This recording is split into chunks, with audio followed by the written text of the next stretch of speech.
WMIX and WMIXsports.com. You can watch or listen from any device. Rams football on WMIX Sports is powered by the official voice of Rams Athletics, Community First Bank of the Heartland. Welcome back to Personal Banking. Rams football is also sponsored in part by the Medicine Shop of Mount Vernon, Ford Square and King City Chrysler. You can count on us. Red Lake College. Save thousands on your college education. Log on to rlc.edu. State Farm Insurance Agent Tony Wilkes. Like a good neighbor, State Farm is there. Second Chance Auto on Route 142 East in Mount Vernon. Banterra Bank. Good Samaritan Regional Health Center. Raising a hospital. Raising the bar. Winning Edge. Schmidt Ford of Salem. And also by the Orthopedic Center of Southern Illinois. Landers Collision Centers of Mount Vernon and Salem. Schmidt Chevrolet of Mount Vernon. All Stars and Stitches. Central Christian Church. And People's National Bank. It's time to join Chris Hugo and Danny Czerwinski for Mount Vernon Rams football. From the Ford Square WMIX Sports Mobile Studio, the Landers Collision Center's pregame show starts now. And good evening. Glad to have you with us tonight. Mount Vernon Rams football. It's home opener here from J.D. Shields Memorial Stadium. Tonight, the 1-1 Mount Vernon Rams face the 0-2 Triad Knights. Good evening, Chris Hugo with Danny Czerwinski alongside for your Landers Collision Center's pregame show here on AM 940. Also online at WMIXsports.com. Jeff Crow, of course, has the video angles tonight. Quentin Lloyd is back at our Mount Vernon studio. It is the 1-1 Mount Vernon Rams get here via a 28-7 win over Mascoutah a week ago. Big road win, Danny Czerwinski, for the Rams last week. Looking to do it again here tonight against another Mississippi Valley team. Well, another Mississippi Valley team. The Rams have a 3-game losing streak to Triad. Of course, that matches the number of buses Triad brought tonight, which was 3. But the Knights are not the Knights of the past. A lot of graduation, a lot of talent has crossed over the stage in the last couple of years at Triad High School. They're our youngest team overall since 2002, and because of that, the Knights come in here limping into this third game, 0-2 on the season. Of course, we'll tell you more about that throughout your Landers Collision Center's pregame show. Big or small, Landers fixes and now details them all. 1-888-Landers, that's 1-888-Landers. Landers Collision Centers of Mount Vernon and Salem. We'll tell you more about them throughout the pregame show as well. We need to take a break. When we come back, we'll talk with Mount Vernon Rams head football coach Jared Shaner. This is Rams football powered by Community First Bank. At Banterra, we understand that banking is a relationship. It's a friendly face that knows your name, understands your needs, supports your goals. Banterra offers a complete range of personal and business banking products with competitive rates and loans that range from small projects to multi-million-dollar opportunities. We offer conveniences such as online banking, mobile banking, and direct deposit. For a strong community bank with exceptional customer service, Banterra is a smart choice for your banking needs. Banterra Bank, a proud supporter of Southern Illinois High School sports. Member FDIC, equal housing lender. What does technology sound like? With the clang of heavy machines, the beats and chirps of an electronic gadget, at the new Good Samaritan Health Center, technology sounds a little something like this.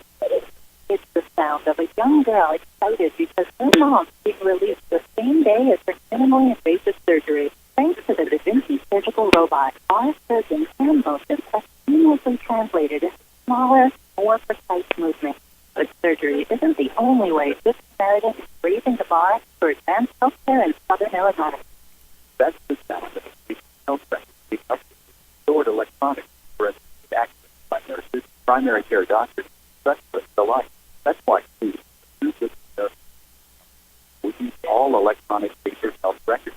Less paper translates to faster, better. And that sounds a little like It's health center. Raising a hospital, raising the bar. Follow us on Twitter at WMIX Sports. This is Rams football from WMIX Sports. Welcome back to the Landers Collision Center's pregame show. Chris Hugo and Danny Czerwinski alongside on WMIX and WMIXsports.com. The Mount Vernon Rams got a big win last week against the Mascoutah Indians. 28-7 was your final there. And, of course, we talked about it with Jared Shaner on the Saturday Sports Show Saturday morning. It's every week, 8:08 until 10 o'clock, only on AM 940 and WMIXsports.com. Let's see what Coach had to say about last week's win and about this week's home opener with the Triad Knights. Head coach of the Mount Vernon Rams, a very happy camper this morning as the Rams win 28-7 last night over the Mascoutah Indians. Coach Shaner, good morning. Good morning, guys. How are you? You know, what a great morning here in the King City. Big win last night for the Mount Vernon Rams. And, of course, going into last night's game, seeing how they fared against a Rochester team that's very good. Let's make no mistake about it, beating Sacred Heart Griffin last night. But going into last night's action, knowing that a win would be a very, very, very distinct possibility, you have to feel pretty good knowing that your kids went out there on all levels of football last night, all sides of the ball, I should say, and performed like you need them to, and then come out with a big win. I mean, I can't imagine you'd be any happier. No, I was really, really happy, really proud of our kids. I just going into it, watching film. I knew they had several good athletes that were aggressive defensively, and that worried me a little bit. But I thought our kids stepped up, like you said. It wasn't one aspect of our team that carried us necessarily. I think our offense would drive together, our defense got stops, and we were pretty solid in the kicking game too.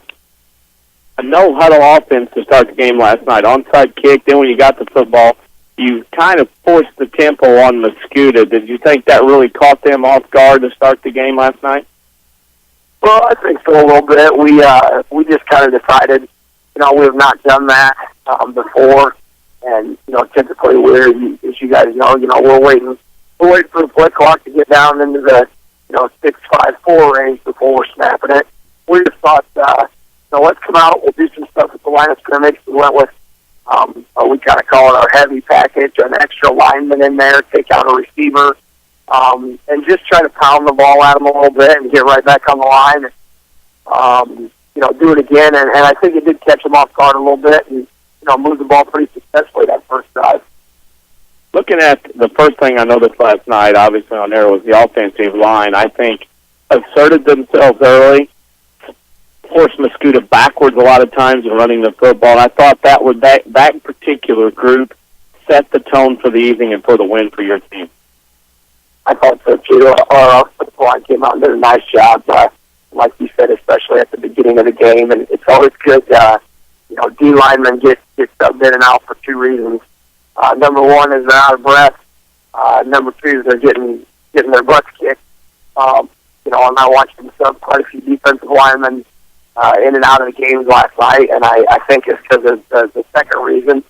All of our guys played well. I thought a guy that just really stood out was our center, Tom Bradley. Watching on film that their D-line was not real big, but they had one kid who was a little bit shorter, but still weighed 260, I think they had him listed, and Tyler just did a great job and kind of pushed him all over the field. That's going for us. The learning curve and progression of Dylan Reeves at quarterback in 2 weeks has been as pretty good as you can expect for a guy that's starting his first two varsity games. How pleased are you with his effort in the first 2 weeks? Well, you know what? I thought it was pretty good. He was in a tough position week one.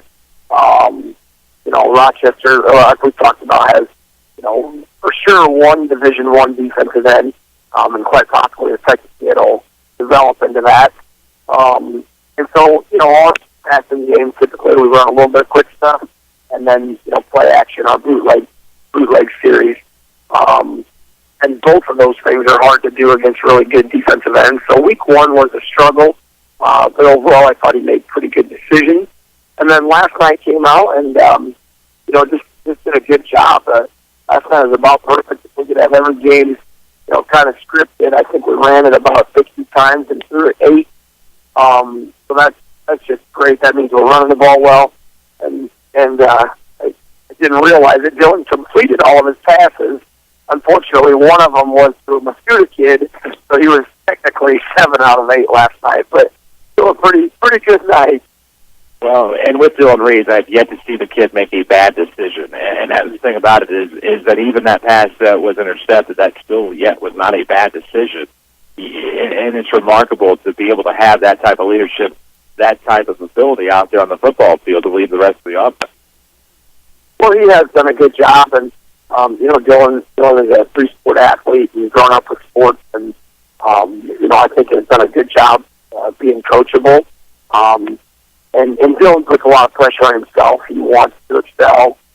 He wants to, be the leader of the team. And to be honest, probably, when he gets from me on, Monday, Tuesday, Wednesday, Thursday, he's probably happy to go out in the game. And, I can't stand by him and yell at him. I had him the whole time during a game, unlike practice.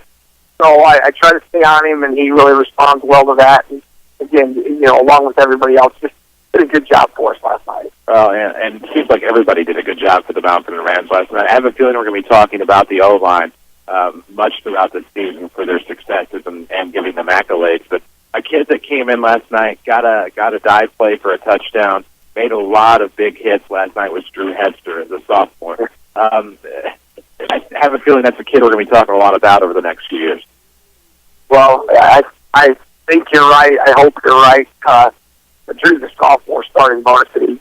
I felt like last week against Rochester missed a lot of opportunities on the defensive side of the ball. And at the end of the night, he had one forced fumble, one fumble recovery, led us in tackles with 11, and ran the ball, 5 or 6 times for 30 yards against a really good defense. He follows that up last night with, I believe, leading us in tackles again. Probably had 2 or 3 of the biggest hits of the game. Another fumble recovery, if I'm not mistaken. So, 2 varsity games, and just has done a great job. And then we put him in the offensive backfield. He's 6'1", 6'2", 195 pounds, and just runs behind his pads and hard downhill. So he's a fun kid to coach and very passionate. Is probably one of the vocal leaders of our team. He kind of does a little chant before the game start and was leading the chant afterwards. And just a fun kid. And like you said, I think the name hopefully will be saying a lot and seeing great things over the next 3 years. Looking the next week, the Triad Knights come into town off a loss against Collinsville. At this early stage, obviously, scouting and working and preparing for that is in its low stage. What do you know about the Knights of Triad as you head here into week 3?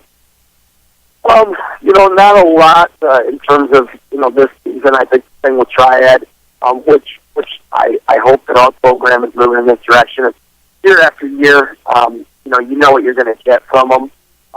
They're not going to make wholesale changes in their philosophy. Paul Bassler's been there a long time. Offensively and defensively, they have a set of beliefs, and they stick to them. Obviously, depending on, skill level of kids and talent and things like that, they'll make some adjustments. But, in terms of this year, I just know, looking over the roster from last year, they're going to have, big, solid offensive linemen. They always have a fullback who is about 5'6" and 220 pounds and just runs hard. Their quarterback will run a little bit of option and, typically make some pretty good choices. So just this morning started watching our film from last year and trying to see a few things they did against us. And then today we'll trade film with them and watch their first couple of weeks this year. Well, and of course, the Triad Knights out of Mississippi Valley, back-to-back games against the Valley. Big win over Mascoutah last night, then Triad, of course, coming into J.D. Shields Memorial Stadium. It's going to have to feel pretty good going into your home opener, of course, with a 500 record at 1-1, something the Rams have been unable to do since 2006.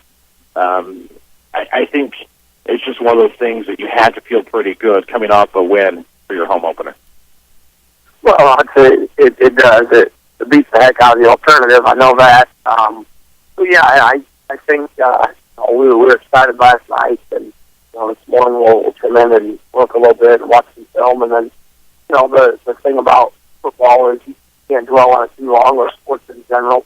You've got to get ready and prepare and move on. Otherwise, that feeling of elation and happiness, and just that unbelievable high you have after a victory, that can go south pretty quickly. So I think, again, we'll enjoy the fact that we got a win last night, but in about 2 hours from now, after we watch some film, that'll be over, and all focus and all efforts on Triad and making sure, a week from now we're talking on the phone and we're 2-1. Certainly that would be a nice prospect, but I have to ask this before we get to our social media question. Jared Shaner has trouble sleeping to begin with. Does he sleep better after a win, or is he even more jacked? It's really about the same, to be honest with you. I think I left school about 2:30, went to bed about 3:30, and got up at 5:45. I just can't sleep. Again, loss, you're dwelling on things and ifs and buts, and then wins, you're going back over things and you're excited, and again, stayed out here and tried to get a little work done. So I got wins, losses, ties, and it doesn't seem to matter. It's all it's not a lot of sleep for me. But I'll take winning every week, that's for sure. here's your question. Our social media question of the week is, what is your favorite thing to do after a high school football game? Well, asking a high school football coach that isn't a good idea. Our lives are a little different than everybody else. I guess I'm going to give you two answers, if that's okay. Yeah. If I could choose, I would love to be able to, just go and hang out with family and friends. Maybe catch scores from other high school football games, have a little cookout, eat a little late night supper, things like that.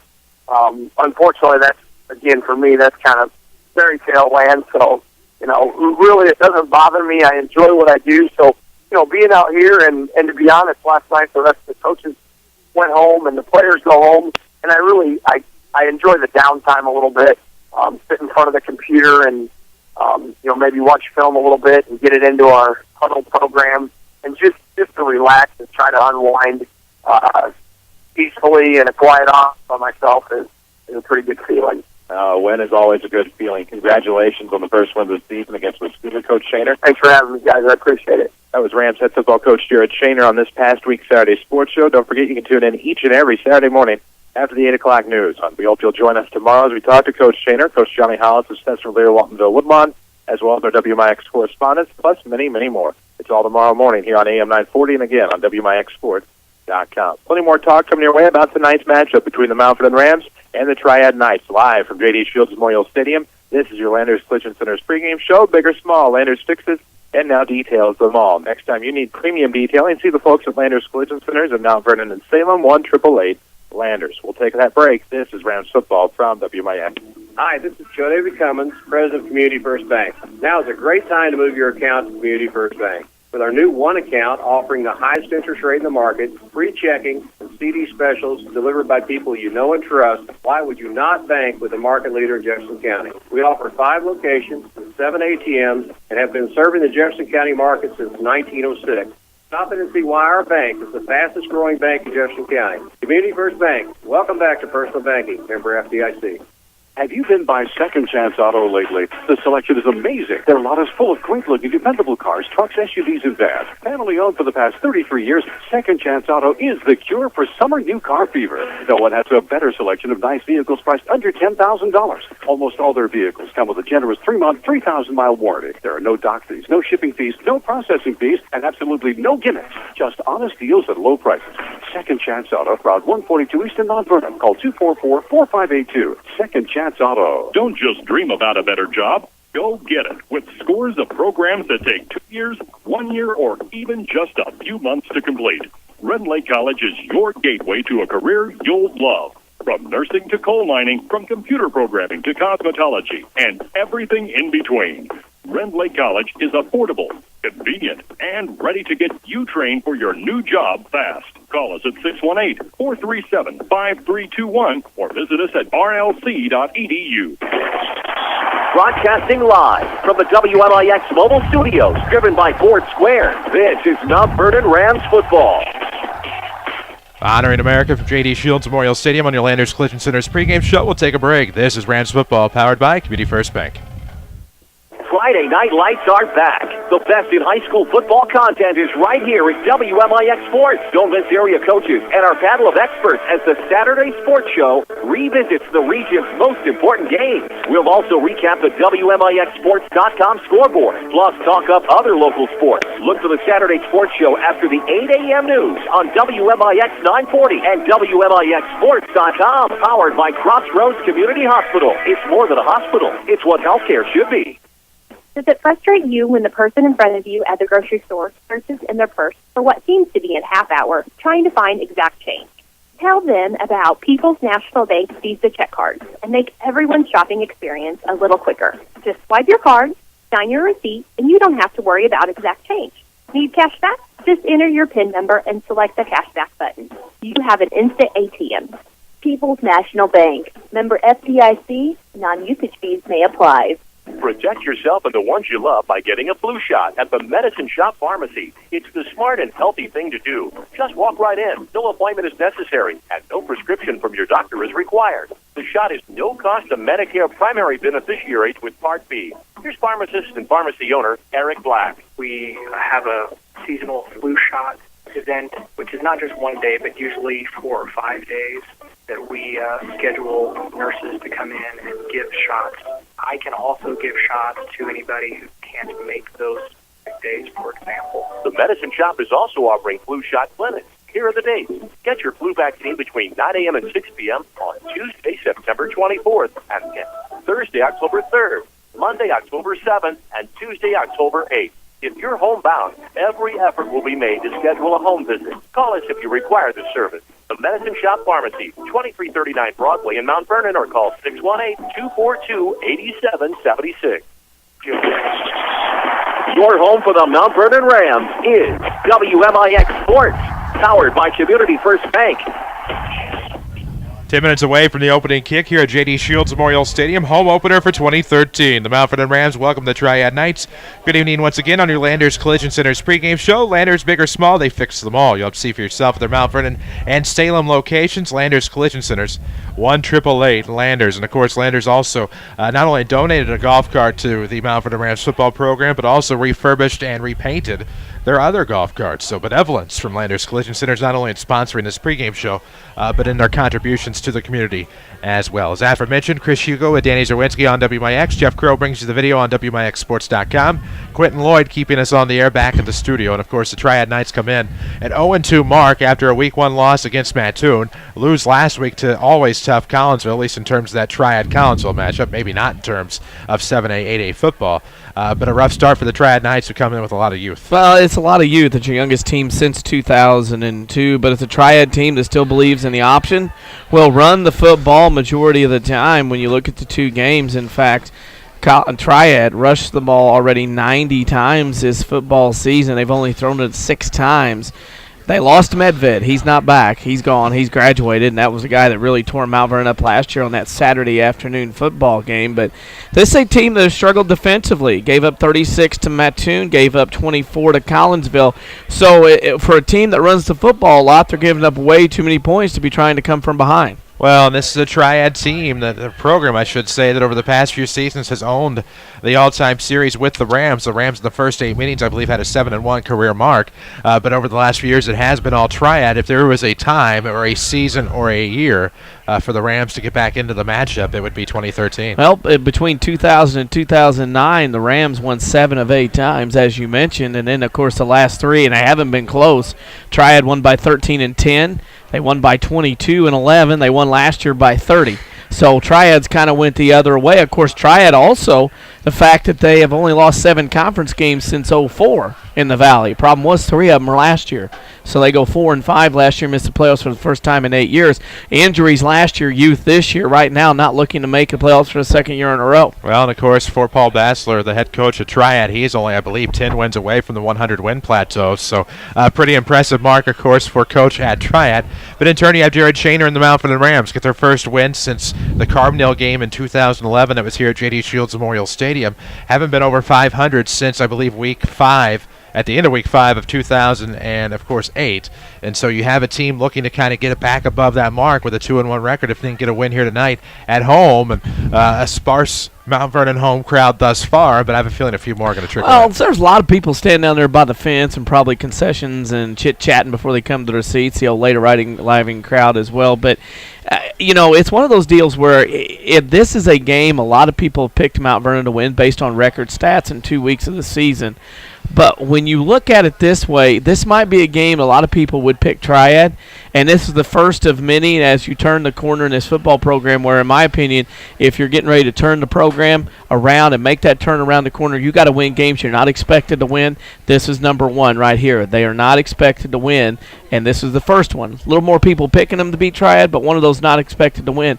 This is the first. Here on out, it'll get bigger as those games go, that you have to turn your corner and win those games you're not predicted to win. Well, we talked about it a lot last week. That many saw the score against Rochester, saw the offensive struggles, saw the lone touchdown with special teams on a kickoff return by Braden Fitzgerald of 95 yards, which you can watch that highlight, many of the highlights from last week on WMIXsports.com, shameless plug. But you had many that saw that result from that first week of the season. Did not expect the Rams to contend well against a Mascoutah team that handled Bree Central, of course, in the first week. Well, Rams come out, dominate that game pretty well from start to finish, save one series, of course, in the fourth quarter. And here we are this week with many picking the Rams. So it should be interesting. It's hard to learn anything because Mattoon got 36 on Triad, and like, oh my gosh, oh goodness. And then last week, Mattoon got 40-something on Marion, but Marion scored 50-something. So how good is Mattoon? We don't know. That's the question. This Triad team, of course, Jason Barber comes in leading rusher, 31 attempts, 192 yards, and 2 touchdowns. However, he only rushed the ball 8 times last week because he got hurt. Now, watching him in warm-up, he's got a tad bit of a hitch in the giddy-up. Has a hitch in the throw because he can't plant and throw the way he wants to. It looked like to us in warm-up. Now, once the adrenaline kicks in, maybe that'll change for him. But only thing is, we'll see if Mount Vernon can contain the rushing game, and that'll come in the keys of the game later on. Of course, this is an important game for both teams. We'll tell you why after a quick break. This is your Landers Collision Center's pregame show, and this is Mount Vernon Rams football from WMIX Sports. Luxury has been reinvented with the technological innovations from the 2013 Lincoln MKX and MKZ. Hi, Roy Schmidt Lincoln dealer at Ford Square, Mount Vernon. The king of luxury crossovers is back with many innovations, including heated and cooled front seats, panoramic vista roof, and available ambient lighting. You'll love everything the MKX has to offer. And don't forget the redesigned 2013 Lincoln MKZ. With elegant fluid lines, every surface is faceted like the many dimensions of discovery.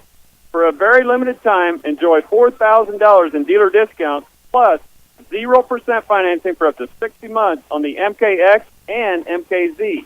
Come see our selection of Lincoln Luxury at Ford Square, Mount Vernon, 1501 Broadway in Mount Vernon, or online at fordsquare.com.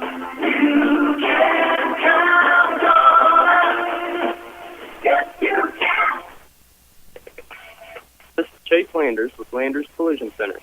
It's been said that in order to grow, you have to change. Very rarely anymore do insurance companies ask the phrase to go out and get 3 estimates. The new phrase insurance companies are asking is, would you like to take your vehicle to one of our direct repair facilities? This is a way for your insurance company and collision repair center to help relieve the stress you may have from your unfortunate incident. And as Landers Collision Centers has adapted to this forever-changing industry, we are extremely happy to announce that we are a direct repair facility for over 10 different insurance companies. It's likely that one of them is yours. From dealing with your insurance company, setting you up with a rental vehicle, lifetime warranty on repairs, and of course, Landers Free lifetime detailing for qualified customers, Landers Collision Centers literally takes the stress from your incident and turns it back into a shiny new ride for you to enjoy again. Landers is here for you whenever you need it. Big or small, Landers fixes them all. 1-888-LANDERS. That's 1-888-LANDERS. Broadcasting live from the WMIX mobile studios, driven by King City Chrysler. This is Mount Vernon Rams football. Welcome back, WMIX, WMIXsports.com. The Mount Vernon Rams and the Triad Knights about 3 minutes away from kickoff here from J.D. Shields Memorial Stadium. Important game for both teams. Week 3 is so pivotal because if you're 0-2 going 0-3, not out of the realm of possibility, going to be very difficult to make the playoffs. But if you're a 1-1 team coming in and you get that second win, you're in pretty good shape as you get closer to your conference. Well, you don't want to go. You really don't want to lose 2. At this point, you're 1-1 with 7 games left. Now, the bad thing about the Rams is they'll be at home this week, take a road trip to Althoff next week, but 2 home games. So 3 of the next 4, counting this one getting ready to kick off, are here at home for the Mount Vernon Rams. So you got to hope they use that to their advantage. And again, a win tonight paints a different picture. If you lose tonight, there's probably a little bit more doubt heading over to the Candy Cane Turf at Althoff next week. If you win tonight, you may get a little swagger sprayed on you because now you feel like, hey, we can get on that bus and ride over there and give Althoff a run. So as the Mount Vernon Rams get ready to be introduced to the home crowd, you hear the cowbells in front of us. This is a big game for this year and this program as we start moving along into Jared Shaner tenure. Well, and a tenure that has struggled at times, but now as this team starts to find some experience and find some talent within their youth, expectations will continue to climb. Some keys to tonight's matchup, of course, will be coming your way here in just a moment as the Mount Vernon Rams look to improve to 2-1 tonight against an 0-2 Triad team. Well, it's a bunch of limits here tonight. The key is limits. Number one, limit Triad's running game. You don't want those long drives and tire out your defense. You got to get them out, 3 and out, get them out, limit those short, get them those short drives. Second one is limit your turnovers offensively. The Rams turned the ball over several times early in that game last year at Triad on Saturday afternoon. That allowed Triad to have the short field and use that running game as a severe weapon. Shorter field, shorter runs, more points, faster touchdowns. You got to limit your turnovers offensively. However, for the Rams, there's no limit. If you play well, you make plays, you show excitement, that'll get this big crowd that's starting to fill in a little bit more and more into the ball game. You have no limit there because you want noise from your 12th man sitting over here in the bleachers. Of course, we'll get to your Central Christian Church starting lineups here in just a moment as we near the top of the 7 o'clock hour, near kickoff from J.D. Shields Memorial Stadium. It is 7 o'clock here in the King City. We'll pause for station identification. This is Rams Radio. WMIX Sports is WMIX Mount Vernon. This is Mount Vernon Rams Football, powered by Community First Bank of the Heartland. There you go. Chris Hugo, Danny Czerwinski alongside on WMIX. Jeff Crow with the video at WMIXsports.com. Quentin Lloyd back at our Mount Vernon studio as we're about to get underway for the Mount Vernon Rams and the Triad Knights. Rams will be in their home blacks tonight, black pants, black tops. Of course, most will have white numerics trimmed in orange. Some might have a little bit more of an archive effect, of course, with the orange trim down the sides and the orange numerics trimmed in a white stroke. All will have the black helmets with the solid right half, and then the left half that'll have the new modern sleek Ram emblem. For the Triad Knights, of course, most will have high red socks. Many will have black pants and, of course, white tops with red numerics trimmed in black. And then, of course, the infamous black Triad helmets. So we're about to get underway from J.D. Shields Memorial Stadium. Rams were introduced as a team here tonight, of course, over the public address. We'll get you your Rams starters when they take the field here in just a moment. Of course, those will be presented by Central Christian Church, where you can log on to thenewscentral.com to watch worship services, find ministry multimedia, and amazing messages for adults and youth alike. It's all at thenewscentral.com, Central Christian Church. Loving God and loving people. I think by the end of the night, might be some long sleeves popping out. I got some hoodie sweatshirts, some pullovers already tonight up here in the booth. Still rather warm. The sun has just dipped below the horizon. So we are now looking at not a problem of vision as I was trying to get to that point. Nope. Can always count on that sun to set just about game time, just about kickoff. Slight delay. We're about 1 minute behind schedule. The temperature at kickoff will be about 70 degrees. Can expect a low tonight, not necessarily during the game. Yeah. About 45, but by the time the game ends, it'll probably be up in the upper 50s. The late arrivers are arriving now. There we go. It is filling in with some orange and black. Nice to see here. You got a team that's 1-1, got an opportunity to do some things. You want to see a lot of people out here making noise as we have Lane Kiffin in the house. Well, and Steve McCoy, as more commonly named, it is his birthday, so happy birthday. Oh, well, that just makes it all the difference. To Stevie McCoy. As kickoff will come here at J.D. Shields Memorial Stadium. Back to return for the Rams. Braden Fitzgerald's to the near side. It's going to go to the far side and out of bounds. Oh, that'll drive Coach crazy. Yes, it will. Out of the reach for DeMontez Miller-Gray. He had some highlights last week. Scampered for a 40-yard run and had a nice interception. You can find those at WMIXsports.com. So you drive on a bus, you ride over 2 hours plus, and the first thing your kicker does is kick it out of bounds. Be a long walk back if you can't kick one in play. Of course, Mount Vernon's going to say, we'll take it just fine at the 35-yard line. Well, it'll be 1st and 10 for the Rams. The ball will be on the 35. Of course, 12 minutes on the clock as no time elapsed on the kickoff. As will be spotted on the far hash. For the Rams, of course, it'll be split to the right for Jacoby Marshall. Split to the left, it'll be Doug Gardner as Jacoby Marshall returns to the Rams starting lineup here tonight. Your wingbacks will be Graham Hinken. Thought I also saw C.J. Lloyd.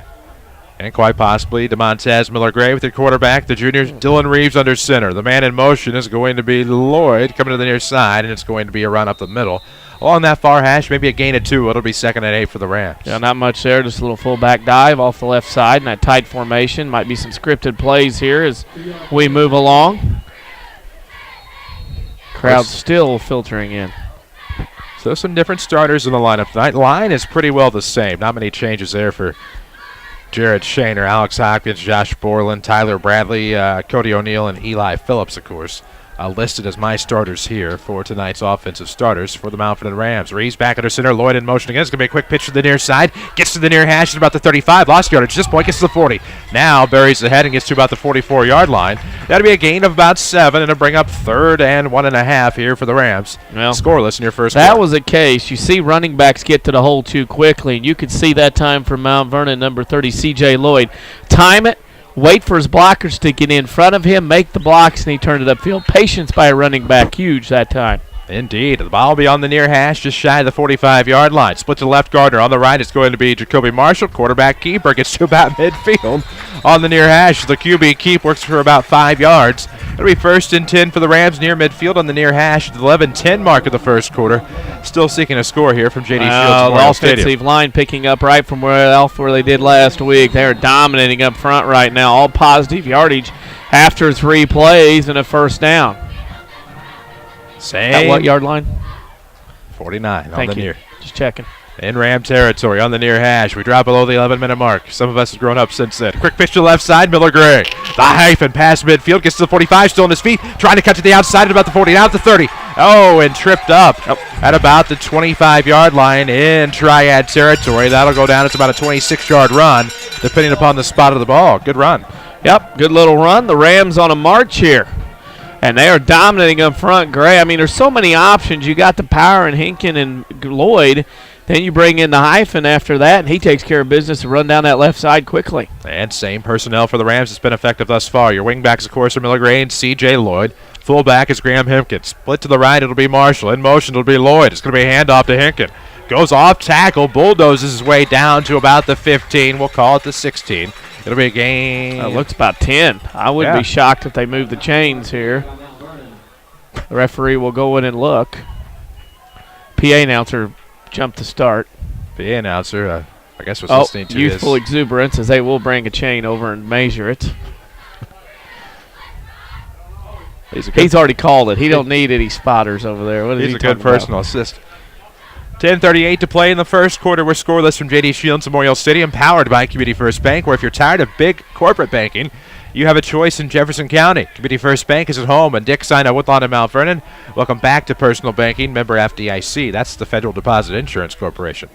That used to be a Scholar Bowl question back in the day. Yes, it did, usually on a bonus. Yeah, and bonus. Then you'd have to name That's second down. What the national banking system was based on or whatever. And then they did like a bunch of abbreviations. You know, they do that. You know, put them all. Yeah, that was always like question, answer 3 or 4. You're insured always. up to how much? Yep. Which back then was $100,000 in our day. Now it's $250,000. What does the SEC stand for? The FCC. I messed that up. I FDIC. messed up SEC bad one time. I went your route. Yeah, well, it is what it is. Southeastern Everybody Conference. knows it for that anyway. Oh, 10:30 to play in the first. Rams to the line of scrimmage. The ball at the Triad 16 on the far hash. Miller Gray in motion. Reeves rolling to the right side. The pass has Hinken, but play. It'll be sniffed out by the Knights as he was flushed out along the near hash, pushed all the way back to about the 28-yard line for a loss of 12, and a good play there by number 90 for Triad. That's Altoff's next week. That's Clayton Nickerson. Next week we'll be blinded by the field in that case. Uh-huh. A lot of tackles though, Mr. Nickerson. He didn't have tackles. That's his first one of the year based on stats. Interesting. So 3rd and 12 for the Rams. It'll be Reeves back under center. Split to the left, it'll be Gardner. On the right, Marshall. In motion, it will be Miller Gray. They're going to give to Graham Hempkin, who plows his way forward. Gets back to about the 18 or so. Well, the key there, Chris, is it's manageable now. You know, you had 2nd and 1. It turned out to be 3rd and 10. Now you push it down to 4th and about 3. Options in the playbook when it's 5 or less on 4th down. 9:28 to go in the first quarter, no score. Rams on the first drive of the game. Split to the right again, Marshall. Split to the left, it'll be Gardner. Your wingbacks, of course, are Lloyd and Miller Gray. Fullback will be Hinken. Your quarterback, Reeves, will be under center. He's going to try to plow forward and use that line to his advantage again. Question is it looked like he got beyond the 15, which is a first down. Plenty. As tall as he is, if Reeves gets in behind the center and the line and keeps going as the Rams pick up their 3rd first down of the drive, he can push through, and Reeves comes over holding things that we all know about. He's a little gimpy in that area as he trots back to the huddle to give the play. What a night for high school football. It's when that sun went down in the west, that made it very, very nice. Some things are consistent. That's certainly one of them. Glad it's finally down beyond the trees of the horizon. It's going to be a handoff inside to Graham Hinkin, who has been very valuable this year as he got inside the 10 down to about the 6 for a gain of 9. Here's what Mount Vernon, they're running that fake jet sweep going right to left, and the middle linebacker, gosh bless him, I guess, is he just bites on that every time they've run it so far in this first drive. He's eventually going to learn you can't go with the fake and stay home because he's moved over there, and every time he moves, the waters part, and Mount Vernon runs right to where he's not. So another 2nd and 1 for the Rams. 8:27 to play in the first. No score yet here from Mount Vernon. The Rams looking to threaten. It is. Did it again. This time it's going to be to Graham Hinkin. Rolls up the right side. Does he get in? Oh, how does he not get in? Just shy of the goal line at the half-yard line. Wow. So it'll be 1st and goal. Well, that's okay, but I mean, come on. He was close enough the football was touching. There you go. First down. He's quick. Thanks for joining us. Hey, thanks Glad for to have you on WMIXSports.com, powered by Red Lake College, where you can save thousands on your college education. See how and apply online at rlc.edu. 10th play of the drive here for Mount Vernon. I'd say keeper. We'll see. Quick snap, go. 1st and goal from the 1, and it'll dial up number 9 as Dylan Reeves gets in for the score. And the Rams will take a 6-0 lead.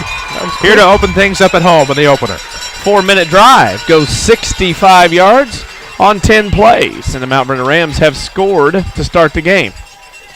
8:02 mark of the first quarter. We'll have that highlight on WMIXSports.com. We'll also have a scoreboard at the end of the night. Should be very extensive and comprehensive. And, of course, we'll get you some scoreboards powered by Tony Wilt here in just a moment as first quarter scores will roll in here over the next 10 to 15 minutes or so. It is going to be a fake. Reeves is going to roll to the right looking for 2. Has everybody covered up in the end zone, and that was almost complete just inside the end zone to Williamson. But a tackle from behind, and it's dropped. It'll remain 6-0 Rams here. 8:02 to play in the first quarter. Pretty good drive by the Rams. Yep, they go, as I said, 10 plays, 65 yards, 4 minutes. That's a nice little drive in that case. But they didn't get the extra point. That's the only problem, and it's 6-0 Mount Vernon on a good start. Good start indeed, and of course with 5 Jefferson County branches and responsive quality service for all of your accounts. Community First Bank would like to be the first to say welcome back to personal banking. Member FDIC. Chris Hugo with Danny Czerwinski alongside. Jeff Crow is with us as well. Quentin Lloyd back at our Mount Vernon studio. We'll be back at it on Thursday night as the Mount Vernon Lady Rams are in volleyball action. They got a big 3-set win over Woodlawn last night. One of the best atmospheres in a long time for high school volleyball. No kidding. Last time we saw something like that was the same one. Oh, boy. Of course, they're back in action on the varsity level Monday at Althoff. Unfortunately, we will be unable to be there. We'll be at Althoff next. Be there Friday night. Friday night for the turf. Can't wait to see the renovations. It's been a while since I've been to the old stadium, which is now renovated, so it's kind of new. Can't wait to see that place up close. Looks like could be for the Knights at about the 20 or make that the 15 to return. Looks like Stephen Evanoff. Now, Triad's got to be thinking, wow. Was that 42? Come over here, and they just got 10 plays shoved down on them in 4 minutes, so we'll see how they react. Widenoff has some trouble with it at about the 20. It'll bounce to about the 22, where falling upon it, Jagger Gakin. It'll be 1st and 10 for the Knights. 7:59 to play in the first quarter. It is 6-0 Mount Vernon on top. 1st and 10 for the Knights at their own 22-yard line. And you notice, too, with Mount Vernon, Triad, they gained field position. Mount Vernon started at the 35. Triad will start at their own 21. 14-yard difference in field position gained for the Rams. They'll go no huddle. Triad will come out off the sideline for their first play, as they traditionally do. And they will line up, and we'll see just how good Mr. Barber is, except he is in. We'll see. Single back. Barber, the quarterback, under center with a single back. He'll have 2 split to the left and a man in motion. This is going to be a pitch to the near side. Here comes the run. Rams not buying. Get a good stop there as number 18 gets the first call. That's Sam Lawson, the senior, 5'9", 168 pounds. Gets to about the 27 for a gain of 5, so that cuts it in half. It'll be 2nd and nickel. Lawson's only carried the ball about 5 times this year. Gets 5 quick ones. No kidding. Wiedemann, of course, is the fullback. Oh, back to pass is the quarterback, Barber, looking downfield to the right, just out of the reach on the dive at about the 40-yard line. It'll fall incomplete and bring up 3rd and 5 on a pass intended for Cody Wigington. Mount Vernon lucky that time. 11 guys in the box. In fact, within 8 yards of line of scrimmage, safety sucked in on the fake. to the guy going on the sweep to the right side, and Barber pulled it in and had a guy streaking down the middle of the field with nobody near him, about 10 yards behind, and Mount Vernon catches a break on the overthrow to get the third down. They'll have Wigington split to the right. Quarterback, of course, is number 7, Jason Barber. Battled an injury last week. He'll be under center. It's going to be quarterback keeper on the option. Doesn't get much on it, maybe a gain of 1. Remember what I said. Stop Triad. Make them do some things they don't want to do. And will that be punt? It's 4th and 5 from their own 28. 7:18 to play in the first. Rams on top 6-0. Limit also goes with me in the pregame points of the game because I'm limiting myself to keep myself out of the there you go. Who's Cow on Twitter tonight. Punter is typically Adam Sims, number 17. He is a senior, 6'4", 180 pounds. Back to return, Doug Gardner. Hit just inside the near hash. He is at about the Mount Vernon 37. Beware for trickery, and nope, it's going to be straight up punt.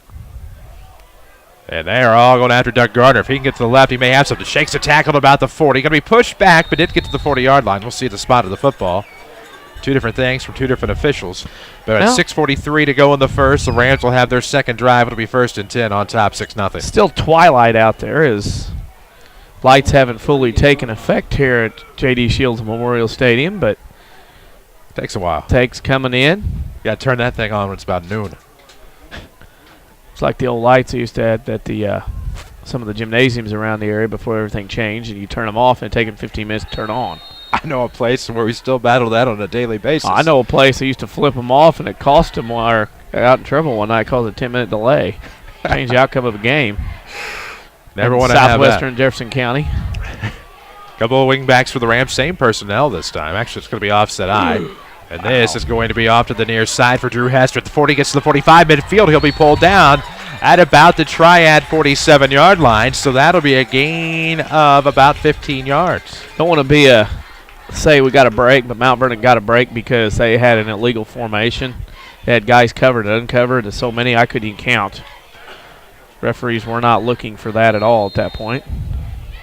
WMIX Sports Mobile Studios are driven by Ford Square, 1501 Broadway in Mount Vernon. Check out the amazing, hard-to-believe incentives on the Ford F-150. All new remaining 2013s at Ford Square and FordSquare.com.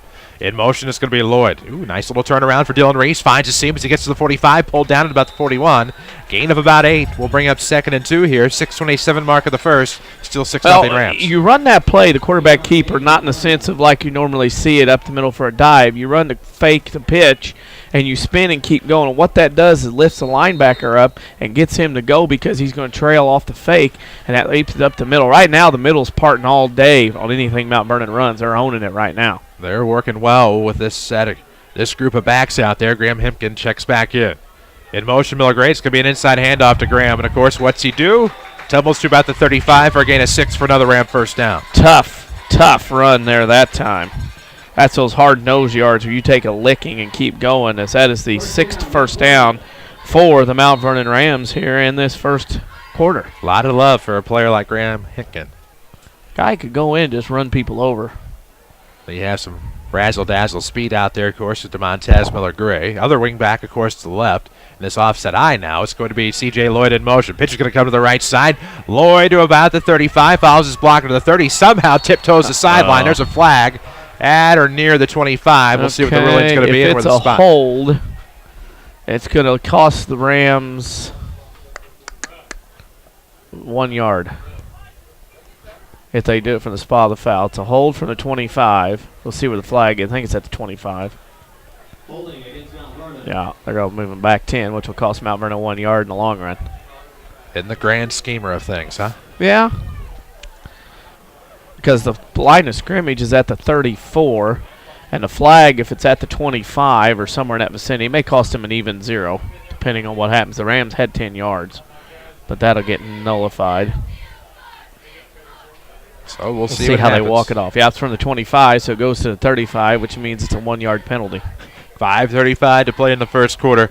Mount Vernon leads Triad by a score of 6-0. So really no harm, no foul. It's one of those things in high school. In NFL, of course, it goes to the line of scrimmage. In high school, it goes where it's at. That's why the difference. It's a 1 yard holding penalty. Now, worse things have happened. 1st and 11 now. Marshall split right. Doug Gardner split to the left. Miller Gray, Hinkin, and of course C.J. Lloyd are your backs. Lloyd in motion. Going to come right over to the right slot. Ooh, Dylan Reeves going to dial his own number, looking to break to about the 30. He's going to be pushed back. So it'll be a gain of about 3 for Dylan, and it'll bring up second and roughly 8 for the Rams as we drop below the 5-minute mark here in the first quarter. Well, maybe saw something there he liked. Gets 2 or 3 tough yards to start with. And you feel like Mount Vernon's owning right now, maybe trying to see some things on this particular drive. They're still moving the football. It's nice when you can move the football and you can experiment with different plays to see where the Triad defense will move depending on what's ran. 4:45 to go in the first. 6-0 Rams on top. Dylan Reeves, the junior quarterback, is under center. The Rams are 1-1 this year with a victory over Mascoutah, lost to always tough Rochester. Miller Gray's in motion right to left. Going to be an inside handoff to Lloyd, sniffed out by Triad. Well, there was an exchange of handoff that didn't go so well. Kind of a delay, and it probably would have been 5 or 6 yards or more, but it turned out to be 2 based on the delay of the handoff. That was the problem. Tony Wilt, glad to help your family with all of their insurance needs. Give his office a call. Find him on the web at TonyWilt.com or look for the white State Farm Jeep around town. We'll get you a scoreboard update here in just a moment. Not Not really really 2 yet. scores so far. Thought I saw a couple roll in on the Twitterverse, which, of course, you can follow us at WMIX Sports. Reads a QB under center. Pitcher can come to the right side to the fullback, Drew Hester, trying to tightrope that sideline as he stymies out of bounds inside the 25. At least that's where I had him. He may be right at the 25-yard line, which would make it 4th and short for the Rams, depending upon the spot of the football. Dangerously close. Speaking of fourth, and a long one. Rams are going to go for it here. Who could blame them? 3:54 mark of the first quarter, up 6-0. Second drive for the Rams. First drive for the Knights stalled out. It's going to be a quick pitch to the near side. Bulldozing his way to a first down is Drew Hester. Inside the 20, so the Rams are in the red zone as he gets to about the 17 for a gain of 8. Domination.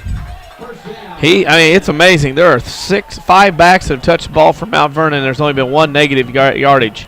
That's how good this Rams offense has been tonight. Of course, something new we're seeing out of the Rams this year. Good on 4th down conversion. Now 2 of 2 tonight.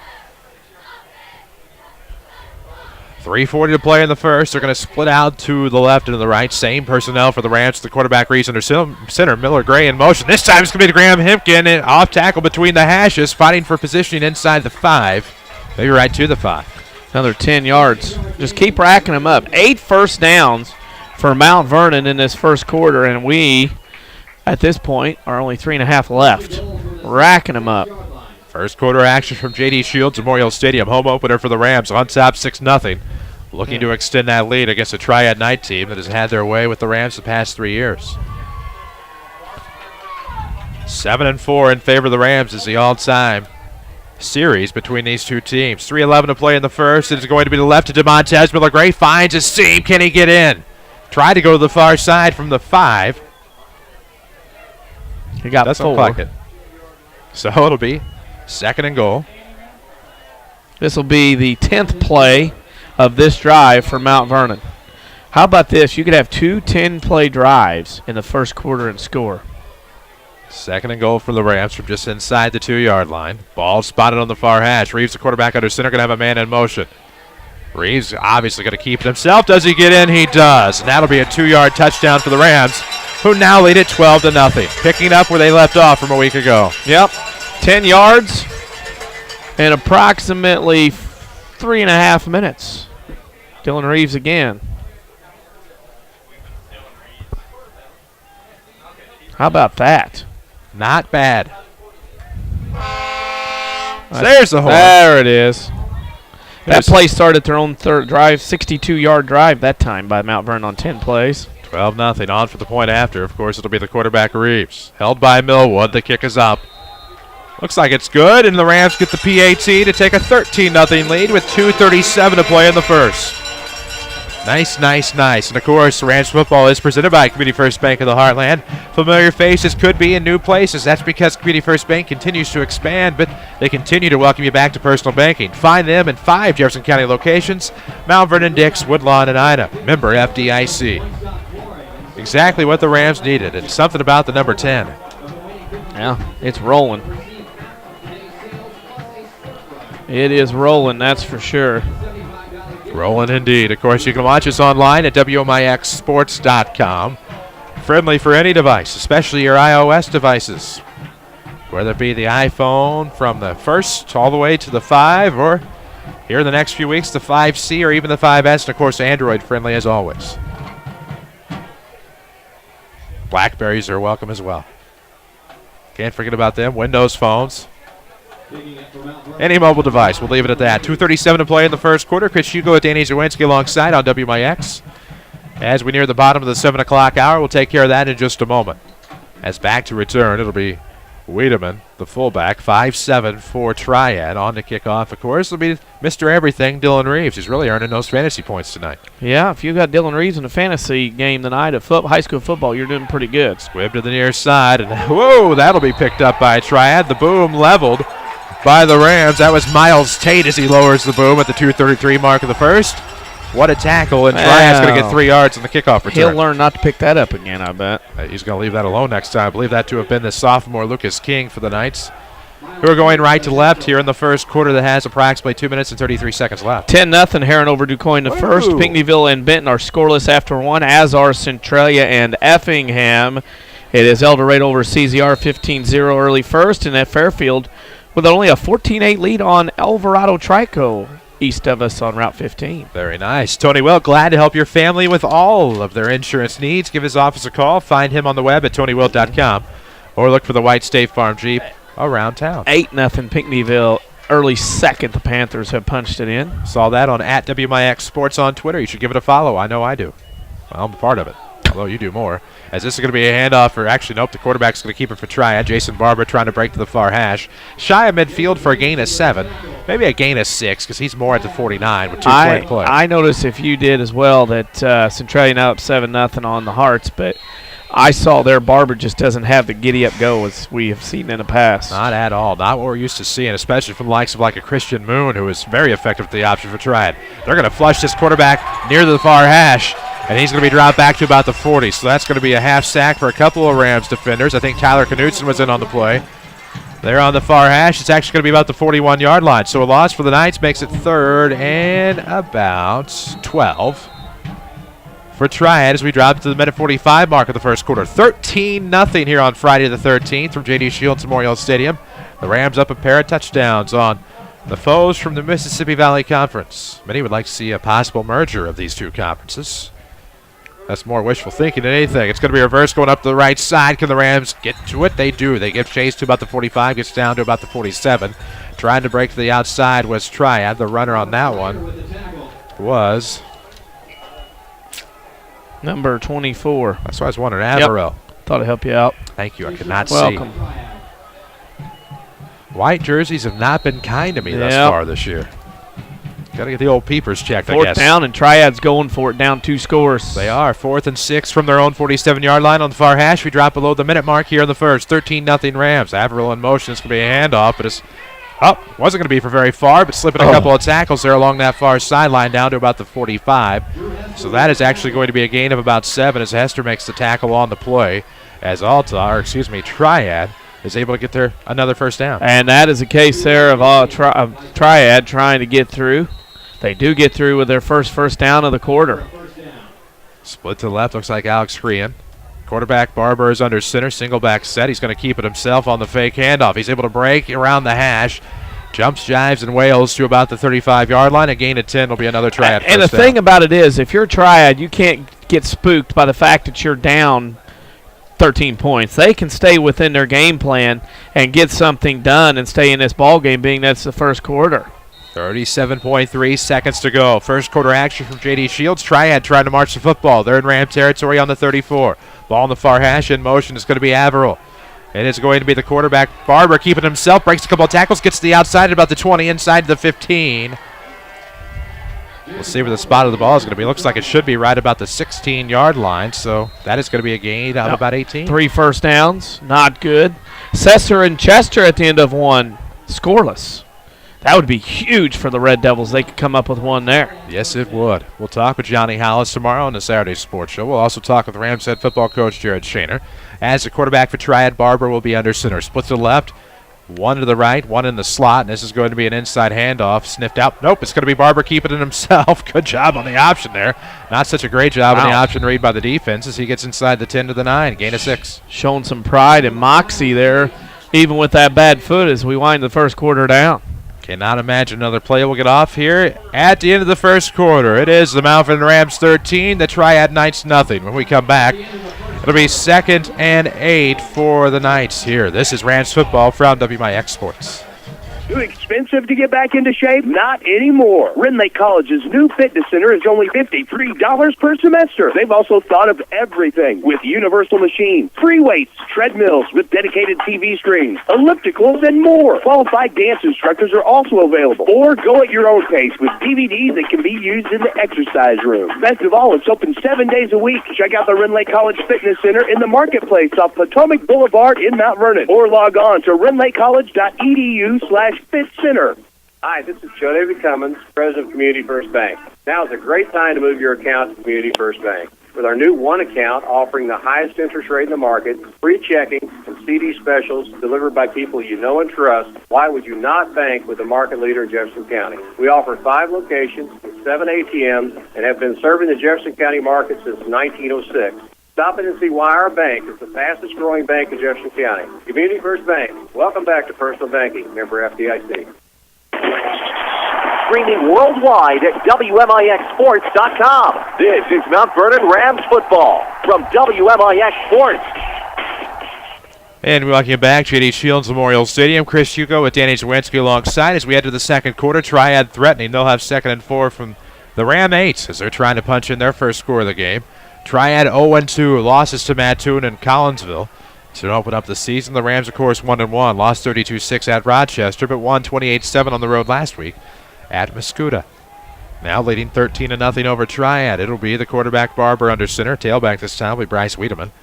Split to the right, of course, will be number 15, Cody Wigginton. It's going to be a handoff. Nope, it's going to be Barber keeping it himself. Looks like he is inside the 5. I don't know that he got that close to the goal line. Maybe to about the 3. Made some yardage, though. Got about, 7, 8? Yeah. Drive continues. They start at their own 42. So it'll be 1st and goal, looks like, for the Knights. Quarterback Barber under center. Wiedemann still his lone back. Oh, going to have illegal motion, I think, on the Knights. That'll be their second penalty. Carmi over Johnson City 22-0. Pinckneyville over Benton into 1, 8-0. And Chester now leads SVW 6-0. Mount Vernon lined up in the neutral zone. Wow. That's bad. That's a penalty you can't have. Of course, I didn't see that. Doesn't mean it didn't happen. Oh, yeah. I just saw the other two. 11:37 to play in the second quarter. Just underway in quarter number 2, 13-0. About to change here. Good handoff. Man in motion that time was number 18, Sam Lawson, who's going to be dialed up for 6. It's 13-6, and Triad's within a score. Well, that didn't take very long. They go 58 or 58 yards on 9 plays to get that score.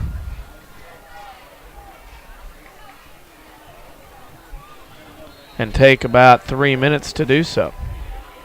Didn't eat up much time off of the clock as we're going to see Patorf on for the point after attempt.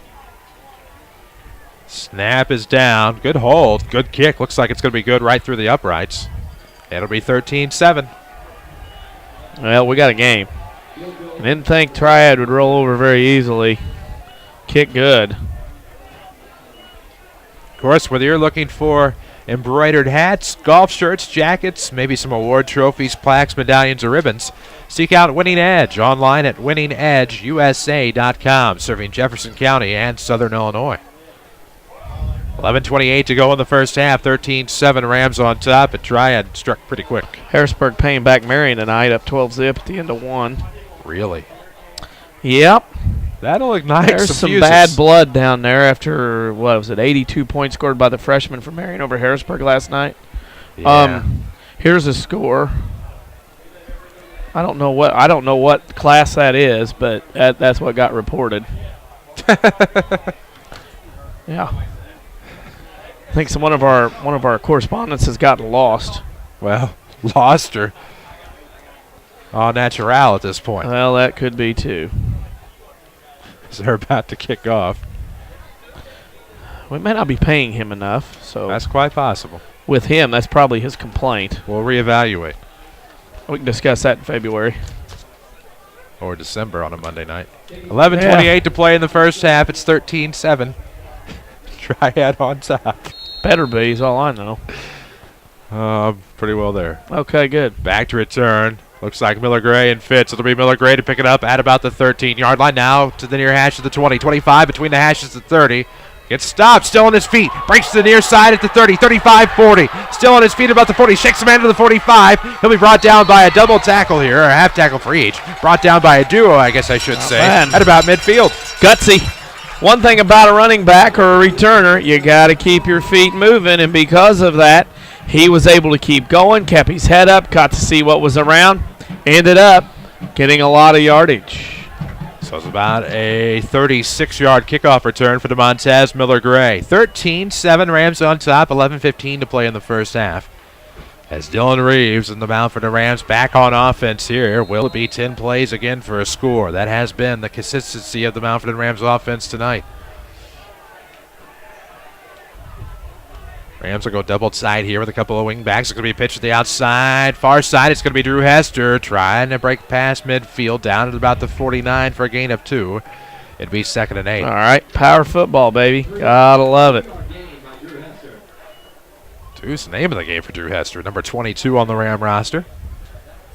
10:57 to go here in this first half. Rams football, of course, as always, is presented by Community First Bank of the Heartland. We'll tell you more about them in just a moment. That was a Tony Wilt scoreboard update you heard a moment ago. State Farm Insurance agent here in the King City. 10:45 rolls off the first half clock. 13-7 Rams on top, looking for another score. C.J. Lloyd in motion. Going to break to the outside on his feet about the 45. Ooh, just shy of the 40. As he gets to about the 42 for a gain of 7, it'll be 3rd and short, depending upon the spot. Yep, what another good run by C.J. Lloyd. Money. Are you watching online at WMIXsports.com, or maybe you're listening? Of course, Rend Lake College Powers are streaming. They offer over 100 degree and certificate programs for thousands less. See which is right for you with full descriptions at rlc.edu and apply online while you're there.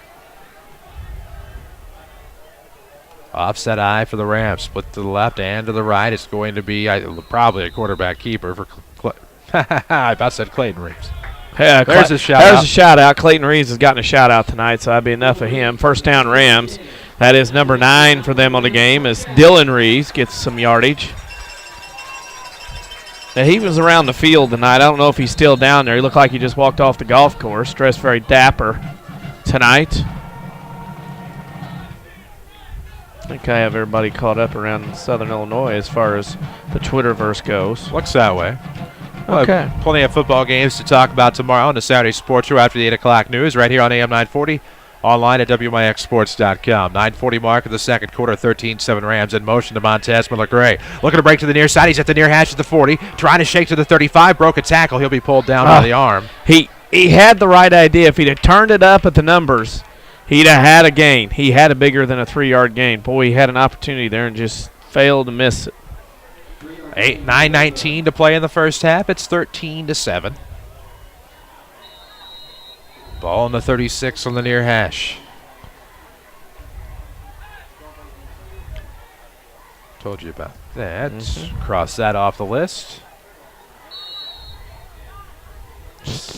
Play clock will wind here at 9:10 mark of the first half. Trying to behave myself. You got to pace yourself on the Twitterverse at WMIX Sports. They're watching me tonight. We're on Facebook as well. You can find the 2014 Hall of Fame class from Mountford and Township High School on our Facebook page. Put it there yesterday. Thank the Hall of Fame committee plus Sarah Rennie for the hand delivery of that information, as they did for all of the media kindly. As this is going to be an inside handoff on the dive. Who else but Graham Hinkin inside the 30.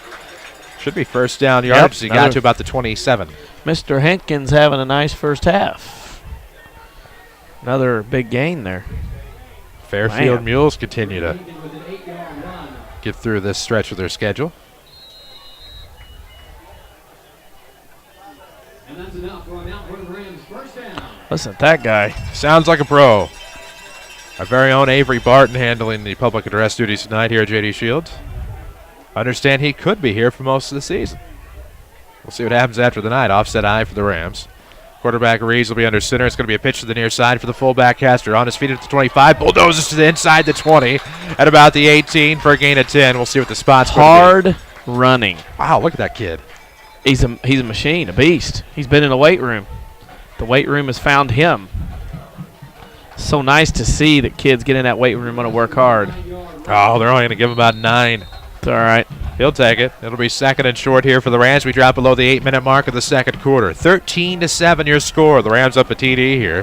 Have scored on both of their drives thus far tonight. Will the third time also be a charm? Reeves will come out to the shed. Nope, he'll be under center. He's just getting some instruction. My apologies. And Dillon on the quarterback keeper goes off tackle. Going to get some extra yardage here as he gets down to about the 15 for a gain of 4. It'll be 1st and 10 for the Rams inside the red zone with 7:40 to play. About a 5-yard gain there again. Not bad. You start at the 50, and you're already at the 3-minute mark of the drive, 4-minute mark of the drive. I mean, you're knocking off some chunk of time here.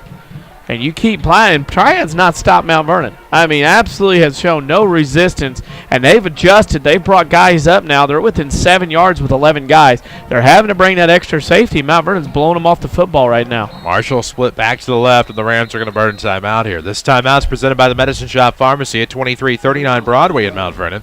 Proud to sponsor the Rams once again. Dr. Eric Black and staff support the local community and wish the Rams the very best this season, as do we all. 13-7 your score, 7:17 to play in the first half.